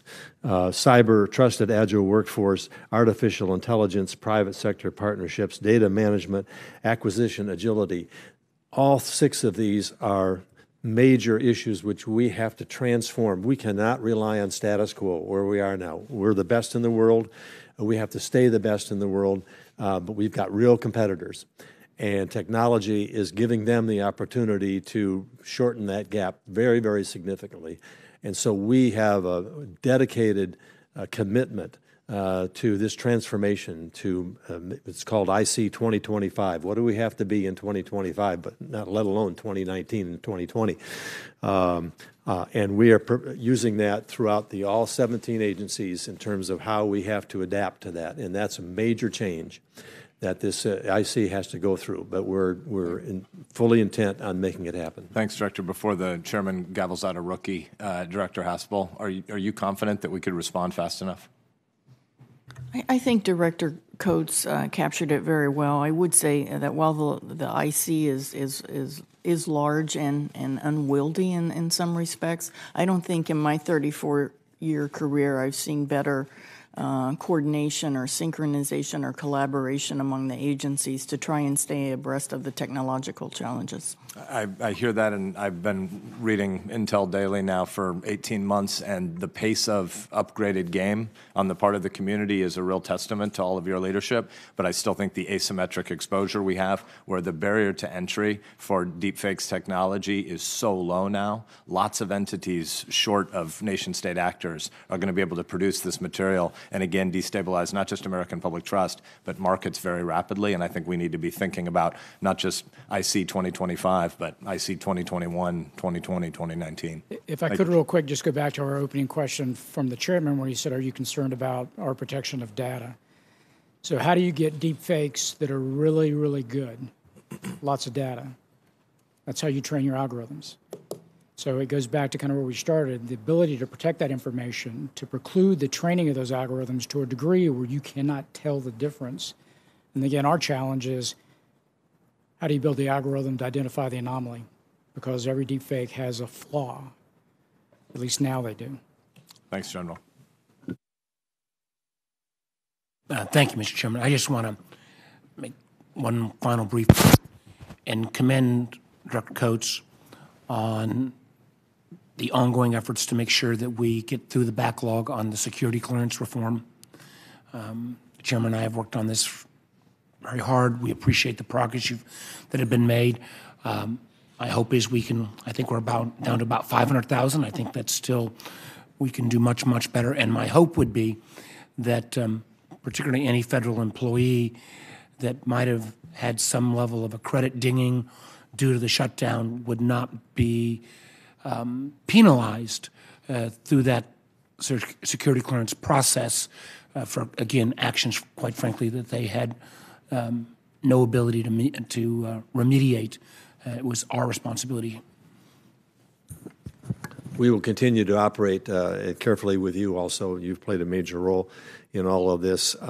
We have made some progress. It's not enough. It's not fast enough. Shutdown deferred some tasks that we could have accomplished if the process was opened, and hopefully we won't have to go through that again.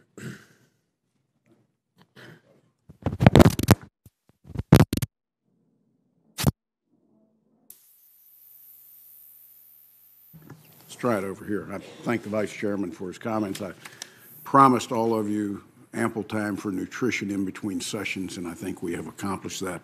I want to thank you for your testimony today in open session. The intelligence community has always prided itself on making the impossible happen. You go where others cannot. You find what cannot be found. You discover and uncover and create. This committee's been privileged to see behind closed doors some of the truly fantastic innovations that are the products of your drive to accomplish impossible missions. Sometimes these come from the minds of in-house geniuses. Sometimes they're the fruits of successful collaboration with contractors. These public-private partnerships have always been at the core of American success stories. However, as with any good competition, our adversaries have watched carefully, and they seem to be catching up. Director Coates, you note in your statement for the record that for 2019 and beyond, the innovations that drive military and economic competitiveness will increasingly originate outside the United States as the overall U.S. lead in science and technology shrinks. The capability gap between commercial and military technologies evaporates, and foreign actors increase their efforts to acquire top talent, companies, data, and intellectual property via licit or illicit means. Innovation is a global race, and we must think about how to foster greater innovation at home, mitigate potential risks, and maintain our competitive edge. There's no easy path, but if we concede the innovation race, not only our global competitiveness, but our national security will in fact be at risk. We need to make sure we are monitoring and acting on threat information as quickly as possible and getting the information to the people who need it the most. The federal government should educate the private sector on threats, which we are, and enable a regulatory and financial environment that enables innovation. In turn, the private sector needs to listen better and be constructive and thoughtful partners. The simple truth is that we need each other, and only through collaboration can we regain in our lead. The architecture of government must change, and our partnerships must grow. In closing, please convey this committee's gratitude to the men and women of the intelligence community for the work that they do on a daily basis. The American people should know that their hard work, dedication, and innovation are crucial to protecting this country and the democratic principles on which we stand. Although the threats we now face are dynamic, varied, and numerous, I'm confident the intelligence community will continue delivering on their mandate to reduce uncertainty in an increasingly uncertain world. With that, this portion of the hearing is adjourned, and we'll gather again at 1 o'clock.